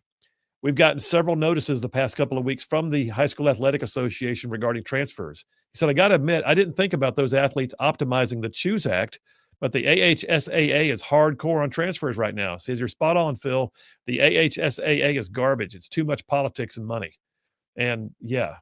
By the way, do you know that if you're a member of the AHSAA, you got to split off your gate revenues from the games? I did know that, actually. And actually, I had to sit out when I transferred to my high school. My freshman year, I had to sit out of sports. So I was directly. Did you really? I didn't use the Choose Act. It wasn't a thing at that time. But yeah, right. I had to sit out from all sports my freshman year when I transferred. So it's I was affected by that as well. It's just they're just backwards. They're twisted. I know what they're trying to do, but they're being authoritarian in the way they're doing it, and I think they just got it backwards. Yeah, and I think they've also forgotten that we're in a different day because school choice was just enacted. The law was passed to give parents choice. It didn't say choice except for this piece of it. Mm-hmm. And then it also, oh, by the way, even named the AHSAA in the law and said nothing by the AHSAA can prohibit the ability of a transferring child under the Choose Act to play. So, but yeah, they still did it. And they did it anyway. That's crazy. Well, a bunch of jackwagons. Yeah. Real quick, a couple of text messages. We'll come back. We'll do more home fries after the break. But the text messages say, Badger from Athens, Cowboys fan for life. However, Jerry Jones has always been our biggest problem. I've heard that. I've got Cowboys friends, and they say the same thing. It's funny that it seems like he's constantly messing things up for them. I don't even know. I know where your baseball team is. What's your pro football team? Falcons. Falcons. I'm a suffering Falcons fan. Yeah. So you're an Atlanta guy all the way around. Atlanta guy all the way around. All right. Connor from Huntsville says the Cowboys lost me decades ago when they kicked out Tom Landry. Says, yeah, I can hold a grudge. Don't judge. That was a long time ago, dude, but all right. David in Huntsville again says, Phil, I was there with Dale Strong last night. The police and the sheriff's deputies were amazing. The people outside were nasty, over 100. They weren't there to hear from our congressman. They were there to be, I don't know what he means. Anyway, they were there to shut down the meeting. There you go. And then Matthew from Washington. Hey, man, good to hear from you. He says, hey, Phil and JP, happy Friday. Matthew, previously from Washington State, now proudly from Meridianville. He's home. Give him some applause. That's awesome. We are so glad. He said, excellent monologue today, sir. He said, my wife and I saw firsthand how corrupt these liberal-run states can be, and quite frankly, it's very sad and disturbing. So I think we need to really start addressing the serious problem in this country with all the mental illness that has taken over instead of playing it off as no big deal. Point of the shooter in Minnesota just the other day. He said, hope you all have a great weekend. Matthew, welcome home to Sweet Alabama. Sweet home Alabama. Phil Williams, Rightside Radio. Y'all stay tuned. We'll be right back. They were successful. So anyway, back to your question. Initially, I feel like I hit a speed bump, knew we were hit. I can see the airfield. It's 2 miles ahead of us. And looking in the cockpit, everything's okay. Controls are all responding.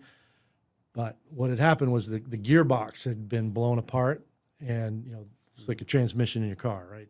If you blow your transmission apart, You ain't going anywhere. not for very long. You're Once gonna those coast in at gears, that point, yeah. once those gears, run without oil for any period of time, they're going to self-destruct, and that's what happened. And then when the tail rotor left the aircraft, again, that's impossible to describe. If you haven't experienced it, I can't describe it. I mean, it's just violent spin of the aircraft, out of control.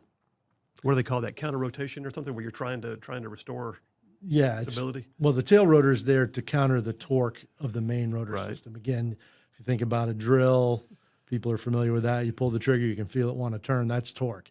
So the same thing's happening to a helicopter, obviously with a lot more force.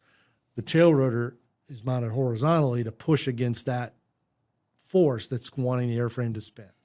Once that tail rotor is gone, there's nothing. So essentially, if you were left unaffected by anything else, what would eventually happen is the airframe, minus wind drag, obviously, would be spinning as fast as the rotor blades are in the opposite direction. Yeah. That's essentially once it reached equilibrium. That will never happen, but that's how much force you're talking about here. And I remember looking at my feet, trying to convince myself, you're doing the right thing in terms of which pedal you're pushing, but it is having no effect on the aircraft. And then I'm like, okay, we lost the tail rotor. Again, this is you can't train that. There's no, you can't do it in a simulator. I mean, we can do a loss of tail rotor in a simulator, but you can't do the violent effects, the physical violent effects of the airframe in a simulator. But I knew what had happened, and the only thing you can do is shut the engines off, because again, that's what's creating that torque. So if you can remove that force, it'll stop that spin, but now you have no engines. Yeah. So that's not good either, especially at low altitude. But it's what you have to do. You can't possibly maintain control of the aircraft if it's just spinning out of control. So in a Black Hawk, we don't have control of the engines on the flight controls. So the co-pilot or the non-flying pilot has to shut the engines off. So I looked over at Ray and I said, "We lost the tail. We better pull them off." And he knew. He was an experienced guy. I actually had more experience than I did, and pulled the engines off. But we're spinning so fast that he said, and we talked about it on the ground afterwards, typical instructor pilots. He said, we're spinning so fast, the centrifugal force was causing him to not be able to lift his arms up over his head, which is where the engine power control levers are. So he got one to idle and got one about halfway off, which slowed the spin but didn't stop it. And now, with no engine power, we're falling out of the sky like a Coke machine. And all I could do is try to keep the aircraft from flipping upside down, which, again, I don't know if anything I did made a difference, honestly, but all I can tell you is we crashed right on the wheels. And that's the only reason I'm still here. All right, so you're on impact. Now, you said something on the ground. Did Ray make it? Yeah, Okay. we all survived the crash. Okay. The crew chiefs were hurt really bad because they don't, first of all, they don't have as good as seats, at least in that version of the aircraft. It's been improved since.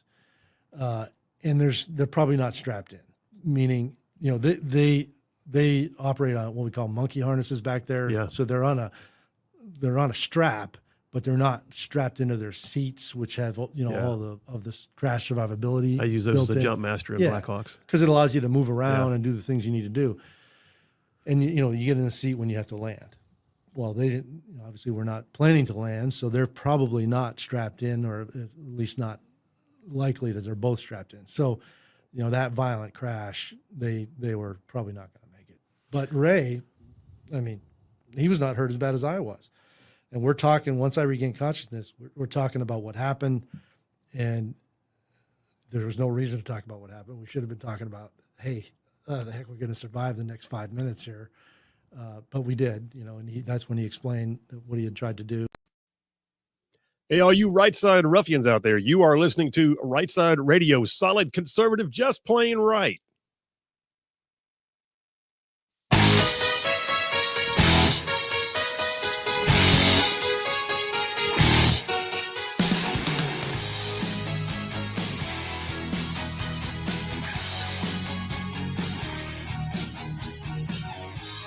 And we are back. Phil Williams, Rightside Radio, solid conservative, just plain right. Just covering down on some major ground across the southeast U.S. of A. Y'all are talking about this show. This one, woo, yeah.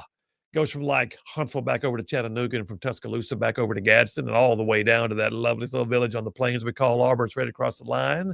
From there to what we call Fort Benning, and then big old patches of North Georgia and Mississippi, all thrown in just for good measure. That, my friends, is just the radio footprint. That's a whole lot of y'all out there in radio land, and we know it. And then, oh, by the way, there's a bunch of y'all in the world, whole wide world, going to the World Wide Web, tuning in on places like X and YouTube and Rumble and Facebook and our website, rightsidemedia.org, streaming the show, live streaming the show, looking inside the studio every day. And then, oh, by the way, you podcasters that catch it all after the fact. Listen, the bottom line is, wherever you catch this show, thank you. Thank you for doing that. It means the world to us. Now, I'm going to go ahead and make a shameless plug. I'm going to ask you for something. Don't usually do this, but every once in a while I have to. This business, Rightside Media being the parent company of Rightside Radio, this business survives on the clicks, the likes, the subscribes, the follows on all of our different platforms. So it would mean the world to us, because they let us do more the more we have followership showing up. So if you see something on our social media, hit like. If you see something on our YouTube channel, hit subscribe. None of this stuff impacts you or requires you to do anything or sends you a bill. None of it. But it puts us in a position of allowing us to grow. So we would appreciate that very, very much. I'm going to go back to a round of home fries. Cook me up some, man. Yeah. So here's a story for you. A couple of them in a row that are pretty significant. This one came out on Yellowhammer, Dateline today. I hold it right here in my calloused former paratrooper hands. So State Representative Matt Simpson and State Senator April Weaver did what they said they would do. They have now officially pre-filed a bill called the Child Predator Death Penalty Act for the next legislative session, and they expect it to pass. You know, we had April Weaver on the show not long ago talking about this very thing. But so pre-filing, here's the way it works. When we used to call it dropping in a bill. When you drop a bill in, that means you have the bill ready, your sponsors have signed it. In the Senate, it goes into a blue folder with signatures on the outside of it. And I think it's the House, I think it's a red folder. But they put these things, they drop them in, and then they go through the processes. They get read on the floor, they get debated, they get sent to committee, anyway. You can also get them in way in advance. You don't have to wait until the session, because the first day of session, there's bills dropping in left and right. And then throughout the session, they're continuing to drop in. A pre-filed bill is usually one that someone wants to make sure is known about way in advance. And so it's already in there. It is now considered House Bill 41 because there are several other already pre-filed in the House, and the Senate version is Senate Bill 17. All said and done, what they're looking at here is the death penalty for child predators in Alabama. That would be, in the wake of what happened in Bibb County that they're still unraveling right now, that I think has the strong chance of passage. I heard it said once, who was that? I think it was, what's that comedian? One of the guys from the Blue Collar Tour, who said he's from Texas. And he said that, some states are trying to get rid of the death penalty. He said, my state's putting in a drive-through line. That's Ron White. It was Ron White said that. Putting in a drive-through line for it. Well, Alabama, come on now. Let's get her done. Here's one for you. JP, chime in if you want to. University of North Alabama got caught. We talked about this briefly yesterday during the Buttram and Lee segment. But University of North Alabama, their video of one of those expose videos has a University of North Alabama official admitting that they are still practicing DEI, diversity, equity, inclusion, still practicing DEI despite the fact that we have a state law that prohibits it. And the video shows her name is Allison Bergner. Allison Bergner admitted DEI specialists were never fired. They just went through a title change. What she actually said on the video is, visually what you see that it's gone, well, that's really nothing. Nothing really changed. Wow. But it's just wow. It's the same group that caught the West Alabama dean of students. The same accuracy in media. It's the same group that caught the West Alabama guy saying the same thing, essentially. Now caught the UNA teacher or whatever her position is. So clearly they're on the hunt in Alabama right now. If you're in Alabama college and you are violating the DEI law, then I would keep an eye out on Yeah. accuracy in media. If someone comes in to talk to you and says, "Hey, by the way, can we still do DEI here?" You might Yeah. want to see if they're wearing a special little pin on their Yeah. lapel. Or some camera in their glasses or something. But she gave one example in the video. She said, like a classic example is, the word multicultural is being used now in place of DEI. I mean, How clever. yeah, it's like barely veiled. Here's one that we talked about yesterday a little bit also. This just happened. So U.S. Federal District Court Judge Anna Manasco, who is in the Northern District of Alabama, just ordered Alabama lawmakers again to redraw one of the election maps. So it's likely going to result in Governor Kay Ivey having to call a special session in the next few months to come in and redraw some state Senate districts. Most of these, I think it's just two really, districts 27 and districts 35 that are down around the Montgomery area. This is like, wow. Judge Manasco said the court concludes the plaintiffs have failed to establish a violation of the Huntsville area, which was Sam Gavan. They were looking at redrawing Sam Gavan's area, State Senator Gavan. But as the legislature considers its plans, it should be mindful of the practical reality based on the ample evidence of intensely racial polarized voting induced during the trial. Okay. So yeah, we're going to see State Senator Will Barfoot, Republican, State Senator Kirk Hatcher, Democrat, and a few others potentially all impact. By the way, once you touch one, it winds up branching out into the others. You can't move the lines on one without impacting the others. So we'll see how they get it done. But the most frustrating thing is the Voting Rights Act was put in place to prevent people from racial gerrymandering. And then yet we're told now, by the way, you didn't use enough race. We got to have some more race in there. What is it? The Voting Rights Act, does it want us to use race or not want us to use race? Listen, I can tell you when I was down there, we were accused of racism. I never once saw it. The bottom line is Democrats didn't like it. That's what it boiled down to. Just, wow. What else I got here in home fries? Let me move through my stack here and see what else I got, because I got some good stuff. By the way, there is an article here on 1819 News. So all the stuff happening right now with Trump bringing the National Guard into Washington, D.C., and it's having a major positive impact. Crime is way down, like way, way, way down.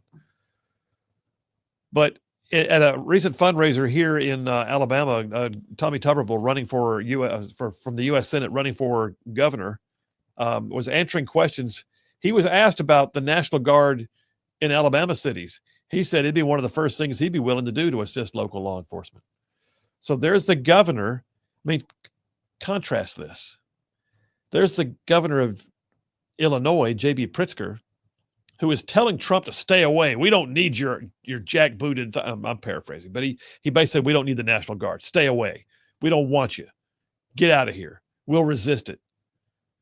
Tuberville saying, if I'm governor, you know what? He said, hopefully things are going to be better by then. He said, but we have problems in a lot of areas of the state. If you have a great family and a great education, having a great life, but don't have safe streets and neighborhoods, you've got a problem. He said, that's one of the freedoms of this country. So yes, if we're having problems, it's one of the first things I'd do would be to enhance local and state law enforcement. Then you look north to Tennessee. Tennessee, the Tennessee Lookout says that current Tennessee Governor Bill Lee is not even considering deploying National Guard personnel to Memphis and other cities that are dealing with lawlessness. Listen, I don't know what the answer is, but I do know this. I made it clear in my monologue today that our men and women in blue, the police, the law enforcement officers of this state, they need what they can get. They need everything they can get. And if we can augment them, if we can backfill them, if we can resource them, if we can reinforce them, just like the police union up in D.C., I guarantee you they'll be going, thank you. They won't mind a bit. The idea that they've got more backup, that they've got someone there to get their back, that it will look like their governor is supporting them. Yeah. Well, and you did your morning drive on this about how Gavin Newsom, I don't know if it's in your stack there, It is. poking fun at Kay Ivey and saying how, well, Alabama's homicide rate is this much higher than California's. Why didn't Trump send the National Guard in there? And I'm just like, amen, brother. Go ahead. It's almost like Alabama radio hosts have been advocating for that to go into Birmingham and Montgomery. I don't want to brag or anything, but here we are. It's like, congratulations, Newsom. You got a radio show on Alabama Talk Radio now. I've heard that somewhere. Yeah. You're preaching to the choir. Preaching to the choir. Yeah. Listen, I think it works. And by the way, I was in the National Guard for many years, and I have been activated for civil disturbance. I know what it means to go out on the streets and to do things to help enforce the law as a National Guardsman. And oh, by the way, they're good at it, and they do get pre-deployment training for it, and they do have, their rules of engagement are pretty sincere, so you don't have to worry about them going rogue on you, like some of the left wants to say. There's nobody out there. There's no jackbooted thugs out there. By the way, they've had several weeks of National Guard now in Washington, D.C. How many jackbooted thugs moments have we seen? None. Absolutely zero. All right, I got a little bit more here. One of the things that I did think was very interesting is that Major League Baseball, I should have given you this did you see this? I've got an article here from Fox 17 up in Tennessee. Major League Baseball is considering an expansion, and it could be a Tennessee team. Yeah, I've seen some rumors about that. It is possible that Nashville could be looking at a team. And I'm trying to figure out, does it say, is it Cleveland that looking at moving? Is that what it is? Or is Cleveland looking at leaving? I haven't heard anything about that. That'd be interesting. So the Guardians. The Guardians. Yeah, I don't know. But right now what we're looking at is Nashville Sports Council says Nashville is enticing because of their city's reputation. And a business site selector is saying that a new stadium being built would have a generational impact when it comes to jobs and opportunities, and it drives up real estate values. And then you also got the Tennessee Titans and the Nashville Predators already. Yep. So we'll see. Yeah, I mean, Oakland has moved to Vegas. They're currently building a Vegas stadium right now. So new cities may be on the lookout. Nashville would be my top choice, I would say, for a southern team. And it doesn't say expansion team, so I'm assuming that means a transfer. Possibly, yeah. Okay. We'll see. Cool. Take me to a break, JP. Last break on a Friday afternoon at the beginning of a 3-day weekend. Phil Williams, Rightside Radio. Y'all stay tuned. We will be right back.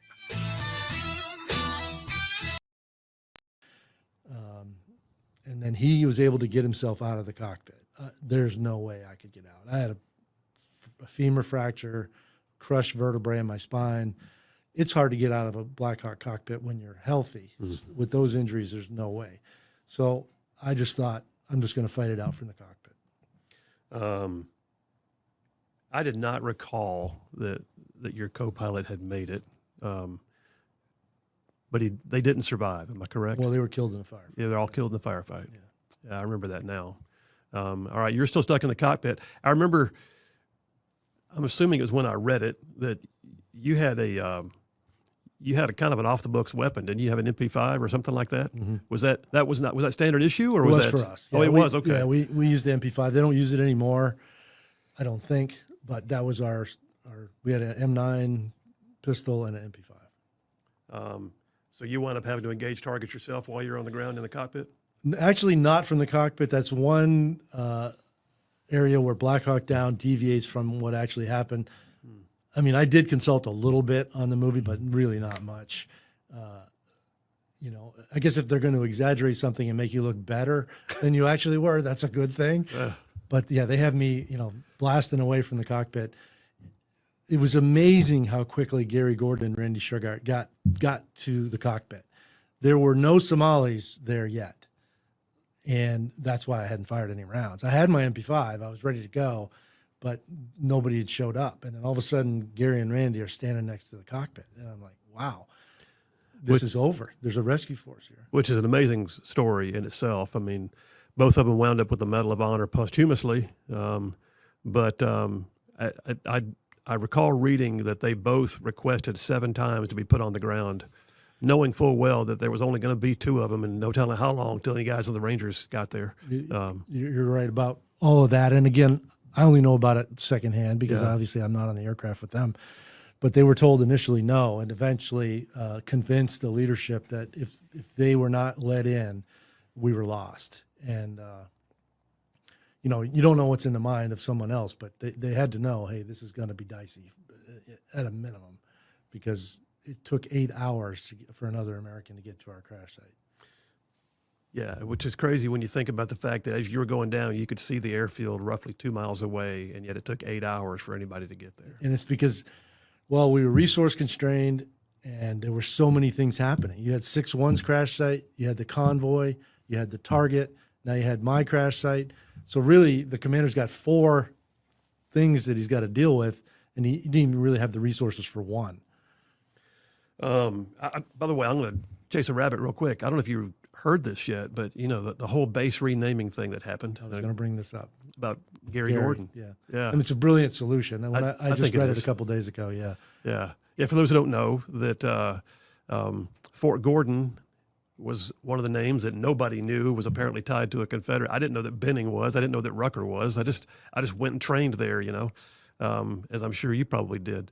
But Fort Gordon got renamed to something, but Fort Gordon's getting its name back for your rescuer, Gary Gordon. Right. Yeah. That's I think that's pretty. Now we got to find a Fort Shugart somewhere. Yeah. They might have to create one. Yeah. What do you recall about Shugart and Gordon being on the ground? I mean, I've read their story separately. I've read it in your book, but give me and the listeners, when they got on the ground and were talking, what were your thoughts? What was the conversation? It was brief, you know, purely mission focused. I mean, there's no doubt about it. They knew, hey, look, we got to get him out of the cockpit, meaning me, because I'm too vulnerable there. I'm sitting up, basically up off the ground, elevated, and so that was one of the primary things they wanted to get done, is get me out of there, and then essentially, as well as I could, set up a perimeter. Now, the way the geography of this crash site was, there was a wall right to the right. The nose is pointing forward as I'm sitting here, and there's a wall right to the right. Now, it's just a corrugated tin wall, basically, but still, there's no way for someone to access the site from there. So I believe their decision was, we're going to go secure the left side, put me on the right, and that is in fact where the attack primarily came from, was the left side. So I can hear it, and then I could see Somalis, onesie twosies. I fired all the rounds in my weapon at the Somalis that tried to come in on the right side, but the bulk of the attack came from the left side. How long were Shugart and Gordon in the mix? I mean, how long until they were actually taken? It's hard to say. I know there's an official timeline somewhere. I honestly don't recall. You know, time is so hard to judge when things are in that state of chaos. I would say probably 10 minutes, maybe 15, from the time they showed up to the side of the air.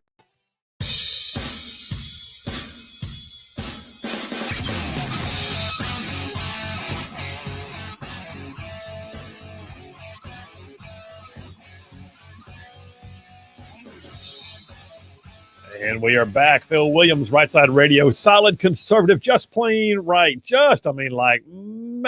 Bulletproof influence. That's where we are. Bulletproof influence. So Matt from Madison texted in and said, Ron White also said that his state was getting rid of the electric chair. They were going to electric bleachers. What? Okay.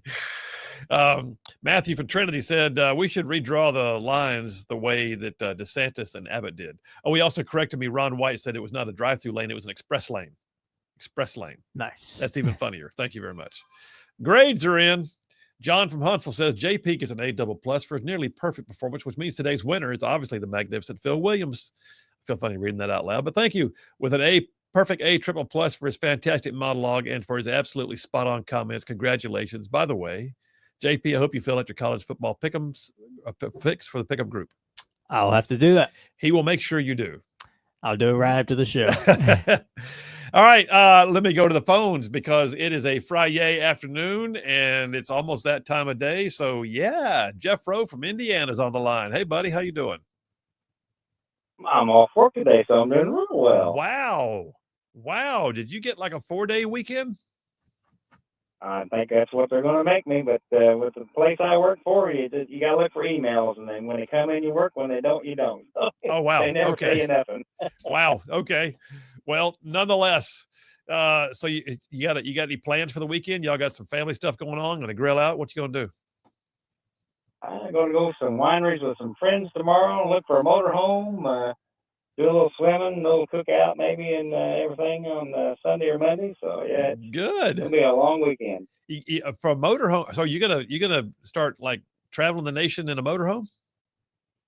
Yep, I'm wanting a 40-foot diesel pusher, and I've been and looking around. Well, I tell you what, If anybody knows where a good one's at, I'm looking.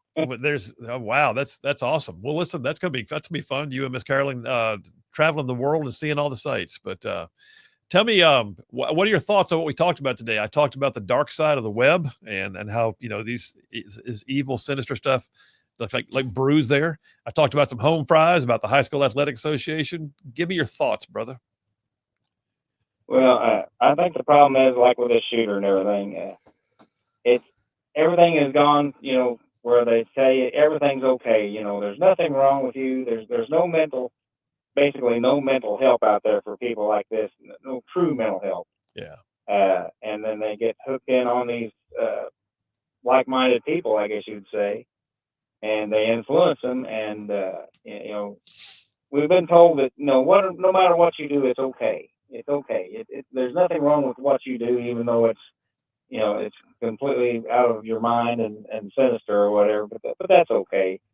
And as long as you don't say anything bad about anybody LGBTQ community or say anything about anything, call someone black a name, then everything else is fine. You can hate the Jews, you can hate the Christians, you can hate Trump, you can do all these things that are okay, but there's only a couple things that are taboo. And I think there's a lot of things that's taboo out there, but they just don't push it anymore. We should be shamed for doing some things, and Yeah. there's no shame. There's just gratification.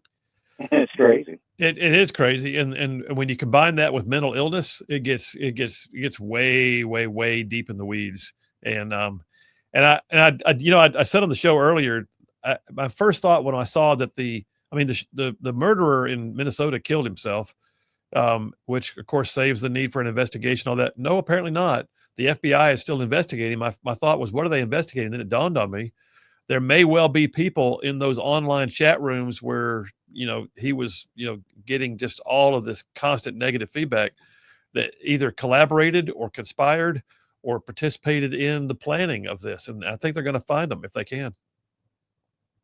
Well, yeah, I mean they're all like-minded basically. He was in a place that people are egging him on instead of telling him he's crazy and don't do this. Yeah. And as much stuff as he had out there, it had to be people that knew about all this that at least knew he had the potential for doing this.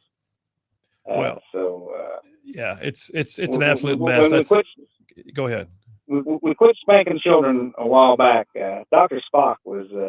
If you got the Dr. Spock book, burn that thing because it's crazy. Yeah, I'd forgotten about Dr. Spock, but yes, there's a spare the rod, spoil the child argument there, and we're not even talking about anything other than just basic discipline. We're not talking about abuse, but there's a real trend to not put left and right limits on a kid's life, and all that does is create gray. And when you're in the gray, then you can't see straight, and everything has to be figured out. And kids need left and right limits. They need to know what their yeses and nos are. Hey, brother, you have a great long weekend. We will see you next week. All right.